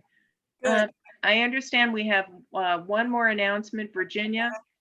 Do you want to go forward with the idea for the virtual or for the videos rather? Right. And actually, this was an idea of Mitra's, and considering Oregon City School District in the upcoming election on May 18th, to have the candidates from the Oregon City School District board candidate post maybe a 3-minute statement that could be on the jots so that people are more familiar with the candidates that are running for the school district. And so just requesting a move or a motion to maybe follow up on reaching out to the candidates to get that done and in place and on jots. One of the things that Mitra made us aware of is the fact that many of the people who live in Jennings Lodge are not familiar with the Oregon City School District candidates, and that there isn't any publicity that's going on to help support this information.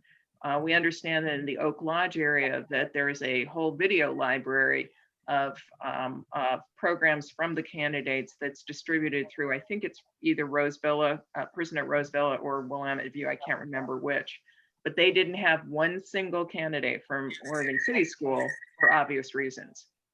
For those that don't realize, we are all in Jennings Lodge in the Oregon City School District, and we pay a significant amount of our tax dollars to them. So it's important for us to know that. So I move to support the recommendation Virginia had to get the videos so that we can get the links through JOTS and be able to watch that. Thank you.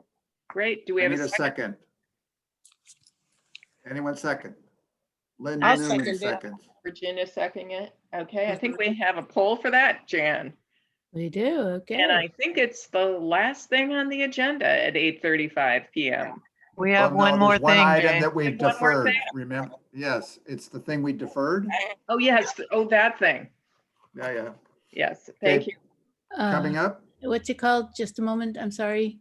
Candidates Forum is what it was named Board originally. election. No. no, Uh, candidates forum.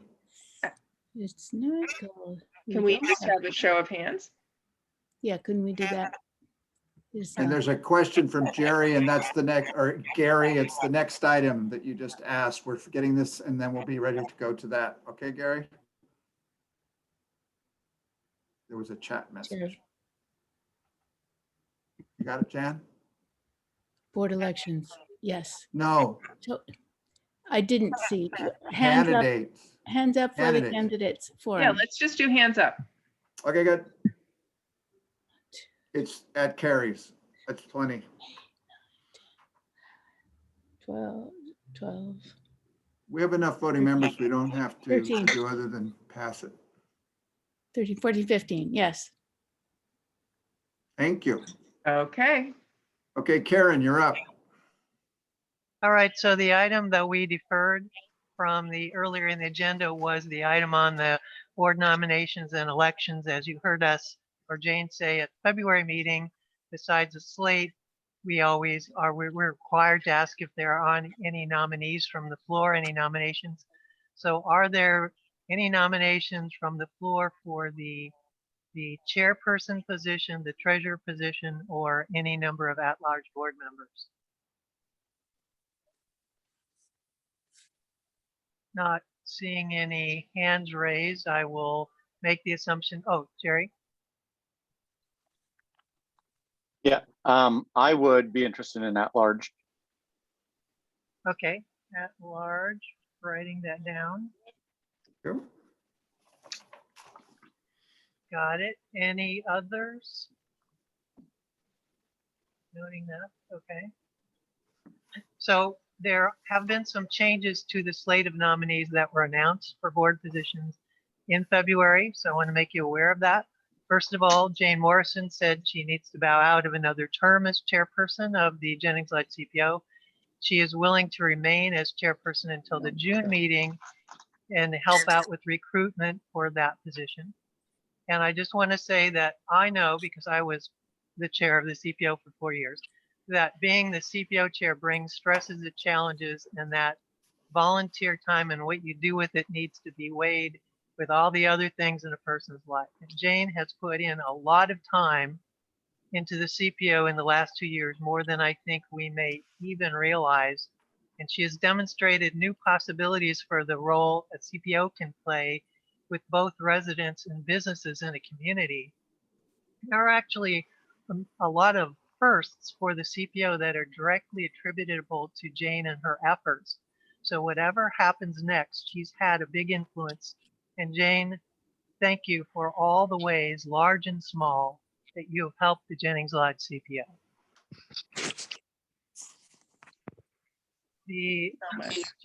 Another person who was on the original slate, Andrew Elston, is no longer a confirmed nominee for an at-large board position. And the third person who was on that slate in February, nominated for a board position, is Grover Jeffrey Bornefeld as treasurer. And that would be in addition to his other office as vice chair. He's actually halfway through that term as vice chair. I think he has one more year on that. And Grover's going to speak next on this. Right. So first of all, it's so great to see that the loyal group, and I'm sorry we have a lot of people who also normally tend not be here, but I want to address the reality. If for those of you who approved the December minutes, I hope you read them, because in reading them, it speaks to our current condition. About our current condition is there's extraordinary amount of administrative function to be board members with no staff. So we are not only the board members, we also convene many, many, many times as the CPO administrative staff. And it gets into the hundreds of hours, and there's 4 of us. And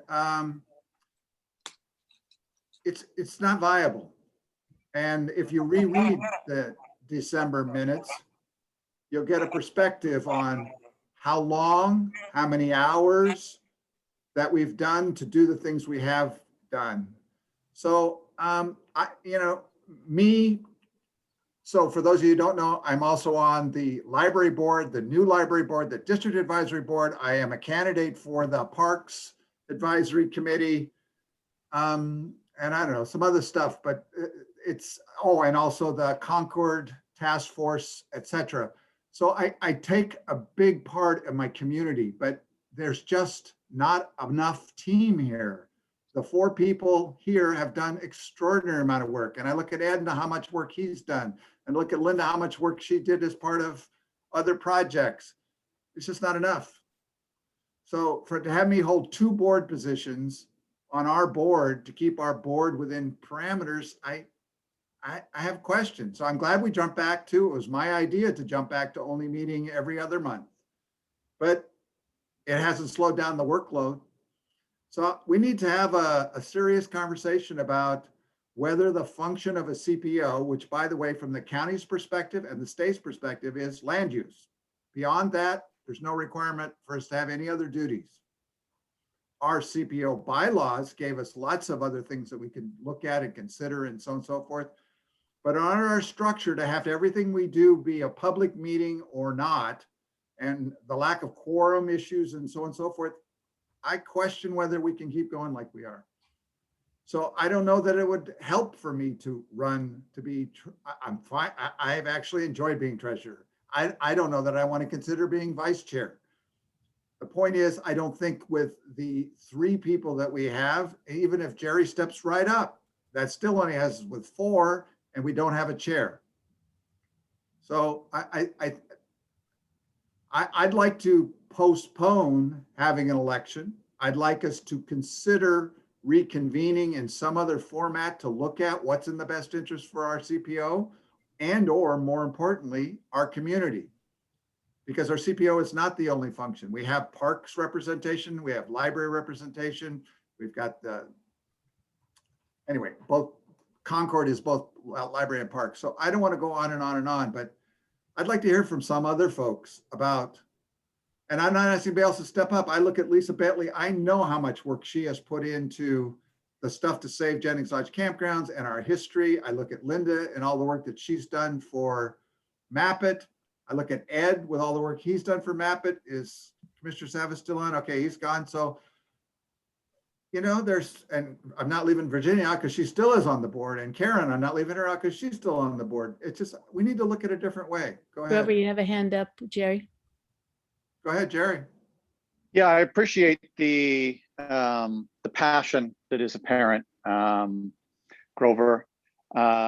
You all, the volunteers, I mean, it does not take long for someone to get even casually involved in our community to hear Grover's name over and over again.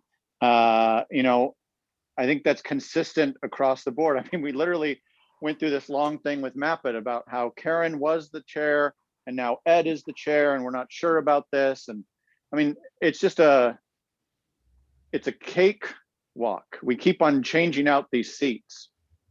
I understand that the board continues to change or try new things to help solve this problem. At the end of the day, though, I'm not sure that we are dreaming big enough, if I'm being absolutely honest. And I could be hurting myself in this election that we're possibly running, or maybe we're not running. I don't know. But I don't think we're dreaming big enough. I've been casually involved with this group since apparently December 1st, 2020. Thank you, Jane, for pointing out that date to me. And it is surprising how warm and inviting you all are in the first 10 minutes of every meeting. It is inspiring how involved you are in our community. And then quite frankly, it is tiring how boring these meetings are.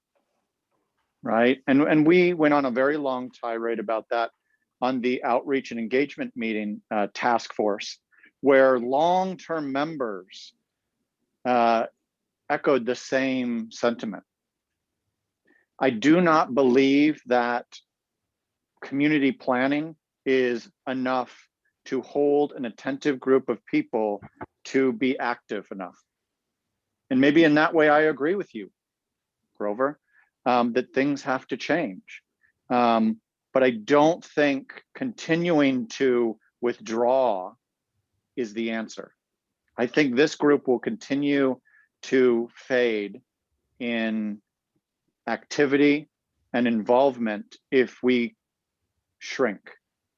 I think instead we should continue our path with community planning and also reach for something greater.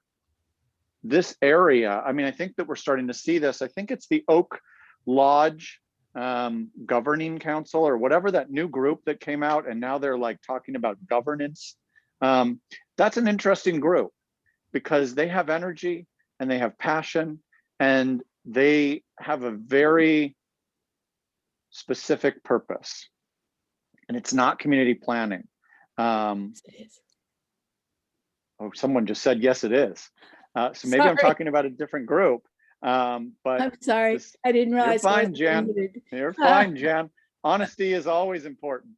But look, I think that we should, if we're going to bring new people in, if we're going to bring new volunteers in, if we're going to stop relying 100% on existing volunteers, we need to open our scope. We need to talk to people in a different way. We need to approach our business in a different way. I'm 100% truthful when I say I'm here at this table for Jane. That's who brought me in. That's who has kept me going.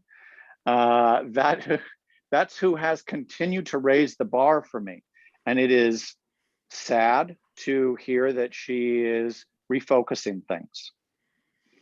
That also gives us an opportunity, though, to look at what can we do differently. This is a moment for us to say, we can withdraw, go back into what we're always used to, what we've always done, what maybe hasn't worked. Or we can extend ourselves a little bit further and talk in an exciting way, in a new way that possibly gets more people involved. I am one of the people, in fact, the reason why I am involved beyond Jane continuing me involved is because I didn't think that you all should have went to every other month. I think that the continuity of having a monthly meeting is important to keep people engaged, to keep them interested. So I understand all those things. One caveat to all of this, and as the only person who apparently is positioned, I don't think that we should wait. I think we should do it now. You had someone step forward. Yay, nay, I don't know. I don't know how that works. I don't know the bylaws. I'm sure someone else will. I'm sure someone else will inform. And then we can have another election later. Fine, fair enough. But you all need new people. You need new involvement. People raise their hand, but we kind of stop, gatekeeper this stuff. So either we're serious about it or we want to stay the same. That's my 2 cents. Jerry, Go ahead, this is Karen. Let me ask you a question. You had volunteered as an at-large board member. We don't, and we could elect what parts we have tonight for nominees, or not. But that's an option. But we don't actually have a nominee for chair, and I'm not certain about Grover and his position because I don't really hear him say what he thinks. So we have some nominees, but we don't have all the officers. That's the piece we're missing right now. Sure. So is that you were thinking in what you volunteered to vote you in as an at-large board member? Is that what you were referring to? Yeah, it sounds a little bit self-serving when you say it that way, Karen. Well, but yes. well, I mean, I'm just trying to put the package together, So so I'm not saying it's self-serving in any way. I'm just trying to clarify for my own brain. So we're still missing the piece because unless you were volunteering to put your hat in the ring for the CPO chair, see, then we have that covered.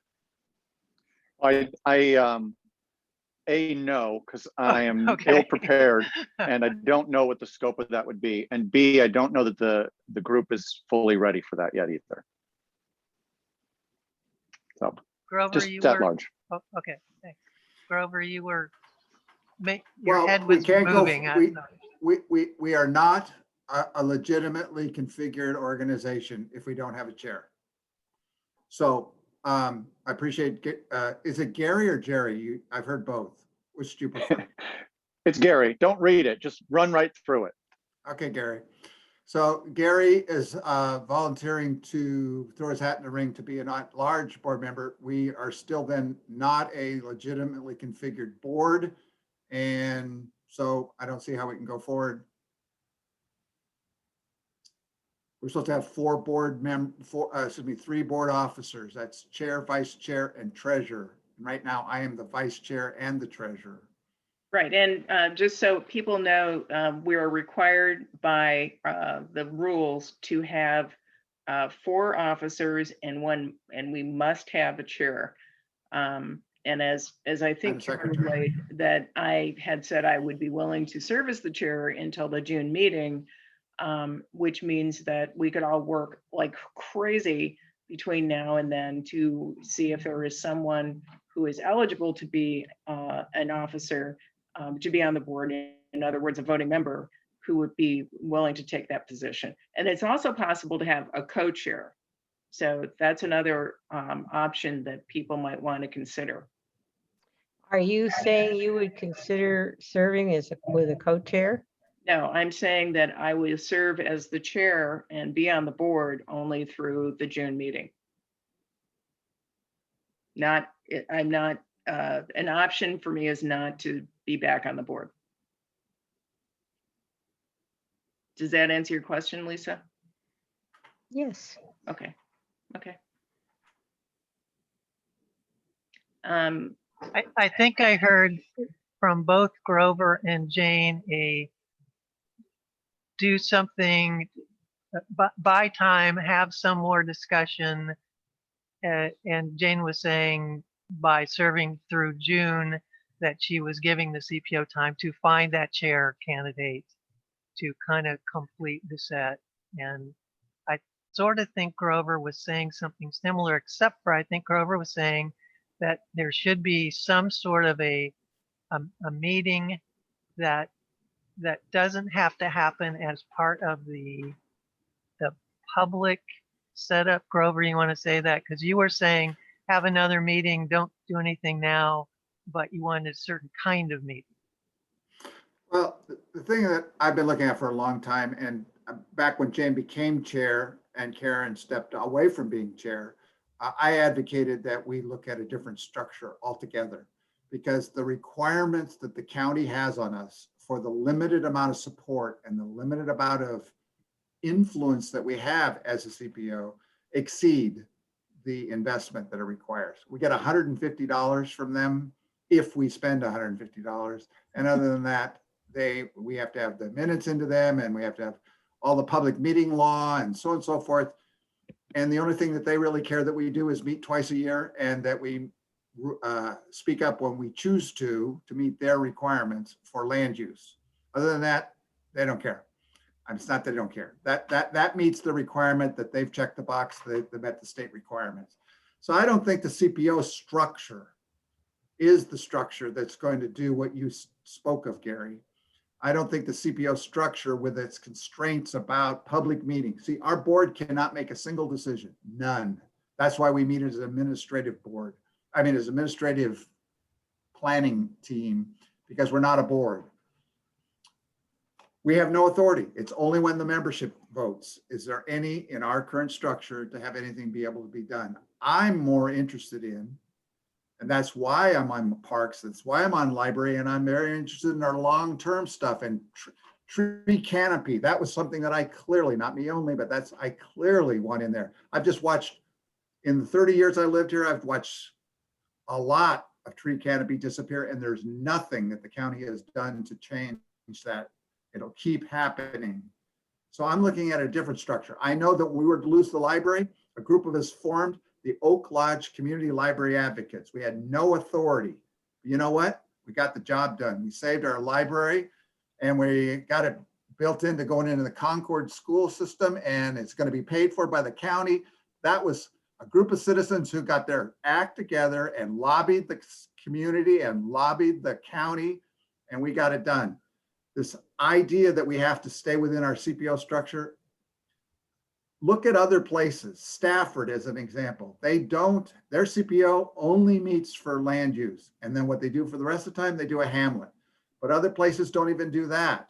We could still have a different function for meetings. So I'm suggesting we have I was about to say a come to Jesus meeting, but I don't want to step on anybody's toes. We need to have a come to what we're up to meeting and talk about what do we want to do.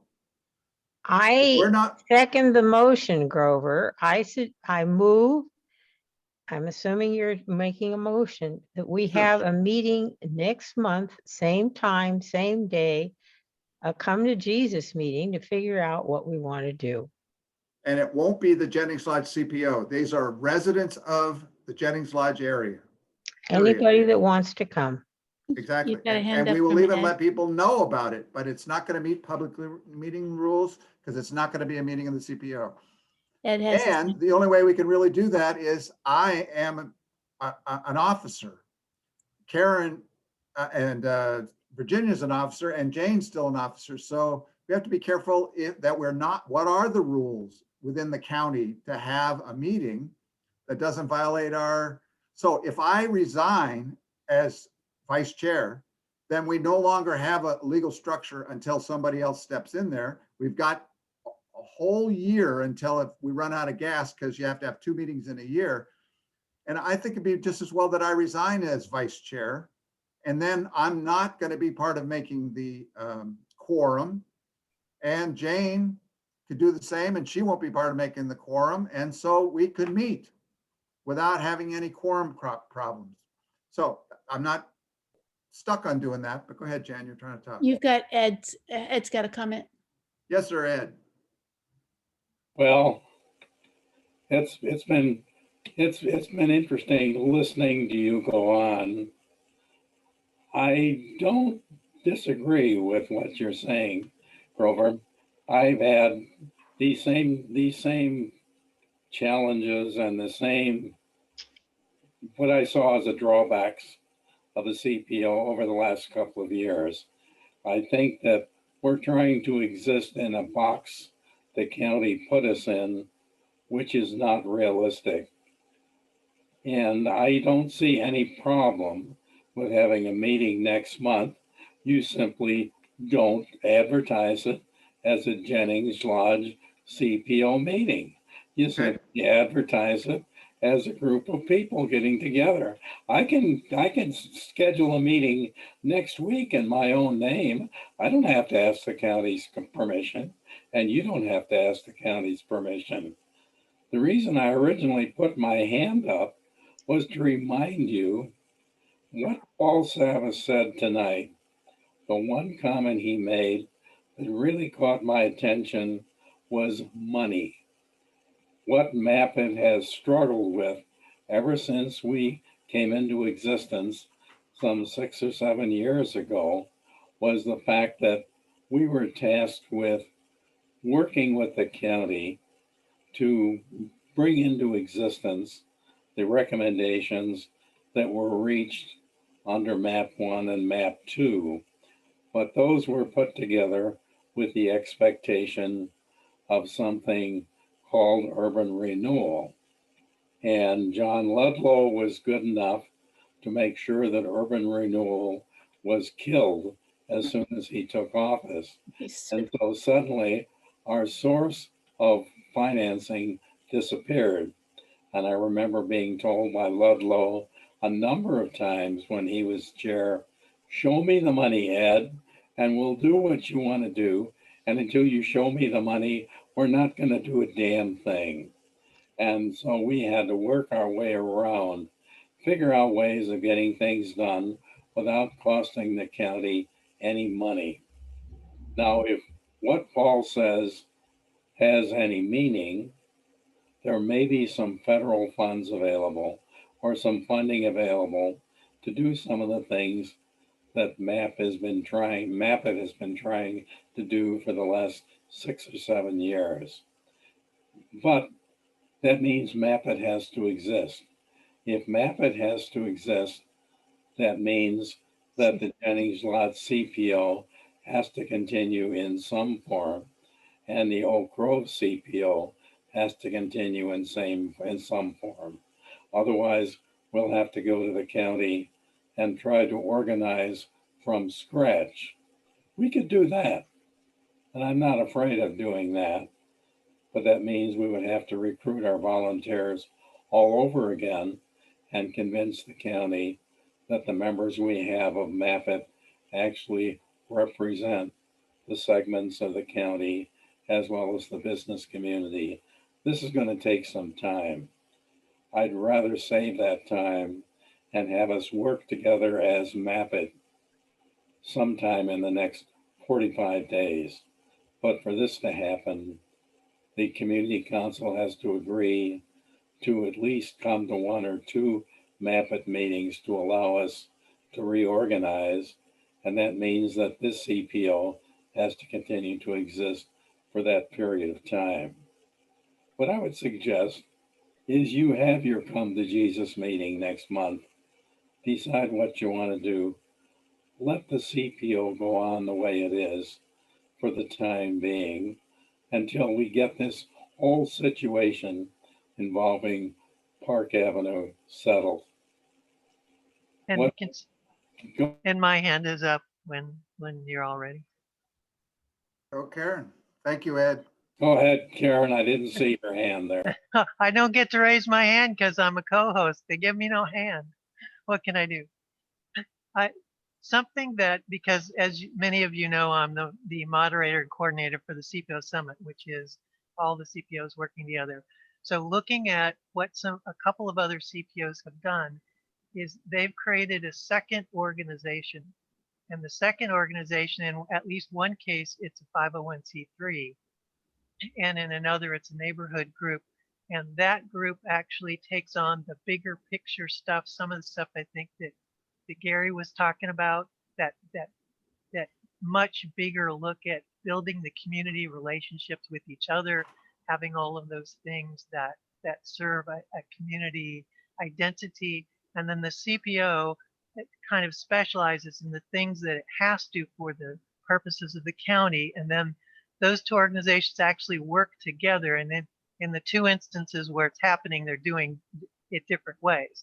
But they're showing that it's possible to have 2 organizations that work hand in hand, but they're kind of specializing a little bit in what they do. So when we have what we're calling the Come to Jesus meeting, that's an additional thing that could be discussed. Are there some models that get everything in there and answer all those the bigger questions, but also give us the benefit of having some entity that works within the county structure for land use, for the money, for the recognition. There's things that only a CPO can do, but there are things that a private organization can do in being more nimble in how it operates. It can choose any way it wants to do things, which is, I'm very jealous of those organizations, having worked in several of these CPO organizations for a while. So there are some different models that we could consider as we're looking forward to what to do next. Okay, Linda had her hand up and then Gary had his hand up. 2 things. I'm so glad Vicente has stayed through this whole thing. And I wanted to say that I'm one of the MAPIT representatives. And I sent you a private chat message with my phone number in it, just saying that if you wanted to ask any questions or follow up, feel free. So if you haven't noticed it in the chat function, I'd be happy to give it to you. Just let me know. And then the other thing, if I'm hearing what you all are suggesting, it sounds like a friends group, Friends of Jennings Lodge or something like that. I think that title's already taken, but is that the gist of what you're considering or tossing around? Well, I think you're probably addressing that to me, Linda, because I'm the one who said the 2 organization thing. So yes, in one case, there is one CPO has a CPO group, and then they have the name of their area neighbors. So they named it that. And another one in Rhododendron, they have the Rhododendron CPO, and then they have Rhody Rising, which is their nonprofit that's doing the larger community piece and bringing the community together in all those connection ways. So building a different kind of thing. And so that entity, Rhody Rising, doesn't have to operate under the limitations that a CPO does. So just as one example, but the organization could be called anything at all that people wanted it to be called. Well, and in fact, Friends of Jennings Lodge that's a logical one, logical title. And if people really wanted that one, then we can probably get that because it's from a group that isn't in existence now, but they would, if asked, they would probably turn that over. They'd say, yes, you could. I'm pretty sure they would let us use the name if we wanted to. Grover, you and I saw the same thing when we went to the Stafford meeting, where there was a Stafford group and then there was a Stafford CPO. I remember that very well, and it worked very well. And the CPO meeting was very short, and the other group's meeting was very long. Mhm. Gary had his hand up. It's down now. Are you no longer interested? No, I mean, it sounds like maybe we should have another meeting about this. We'll hide it from the rule followers, I suppose. I'm still very unclear on how creating in two groups are going to solve a volunteer problem if we can't find volunteers for one group. So for me, as a person who has been semi-active but not intricately involved in the inner workings, I'm very unclear as to what the problem is and what discussions we would have to Jesus or other beings that we're going to have a discussion with. It just seems like a lot of frustration and a whole lot of misdirection. And I wish that maybe if we're going to meet next month, that we spend a little bit of time reflecting on what exactly we would want, what exactly the pure pain points are. That way we're more solutions oriented instead of just kind of a little bit of a venting session here. Gary, I missed a word there you said. Did you say pure pinpoints or did I misunderstand what you said? Pain points, pain points. Pain points, okay, thanks. Yeah, because I feel like we're kind of nibbling around the edges some. And it's always easier, I feel, to solve a problem if we talk about exactly what the problems are, than kind of nibble around the edges. And maybe I'm misreading things too. Well, the only comment I would make is I think some of us are artificially limiting our choices because of county rules.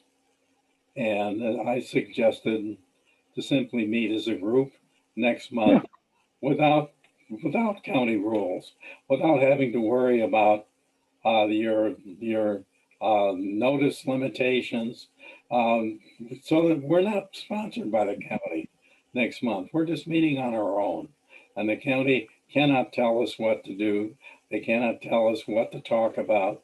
They cannot tell us who we have to send minutes to or anything else. We're just meeting as a group to discuss some of the problems that Grover's brought up, some of the problems you brought up, Gary. I think they're all valid points. And I think I would feel much better meeting as a group without worrying about having to meet the county requirements.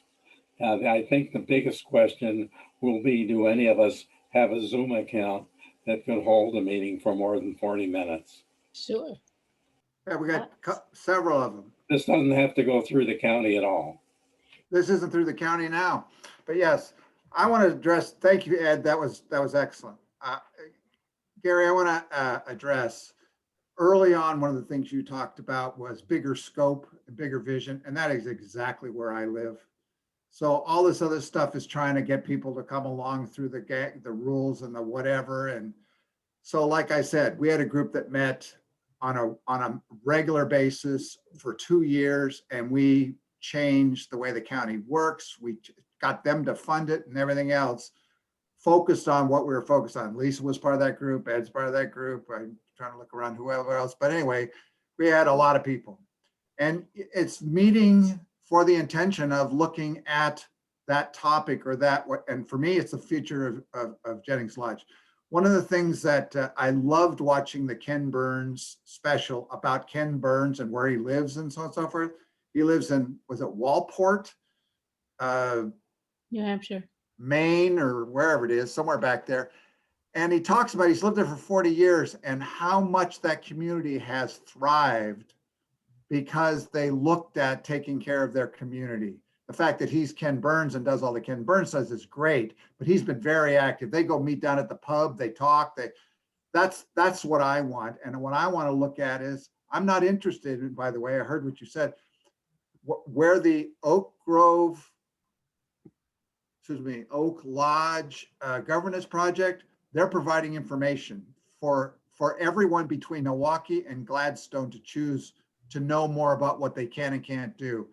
And there's a significant number of that group that are interested in actually annexing into Milwaukee, which is no interest to me whatsoever. I'm very interested in where Gladstone stops coming up the hill and where actually Oak Grove does not come as far down as they think they do. They've just, nobody else, they've expanded into the vacuum.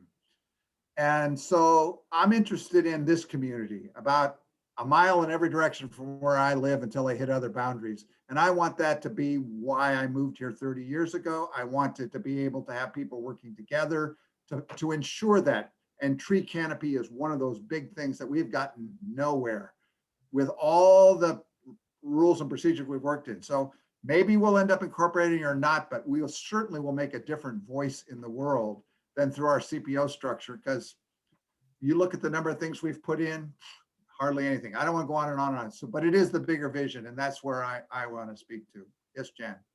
Suggesting that we look at dates. Okay. What? It's not midnight yet. Come on, we can still meet. Just kidding. I mean, I'm not the rule follower here, and I certainly love people who don't follow rules. I don't my either. question would be, is it kosher for us in a public meeting for an organized group to set a meeting that is not a public meeting in an organized fashion? Or That's should we good. just send the email So chat all we have to around? do is adjourn, Gary. Okay. Thank you, Jen. You're welcome. Okay, so I move that we adjourn. It's been moved and seconded that we adjourn. Thank you, Lynn Newman. The meeting Raise is your now hand. adjourned. And I'm going to stop the recording. Good. Okay. Yeah, thank you for that, Gary.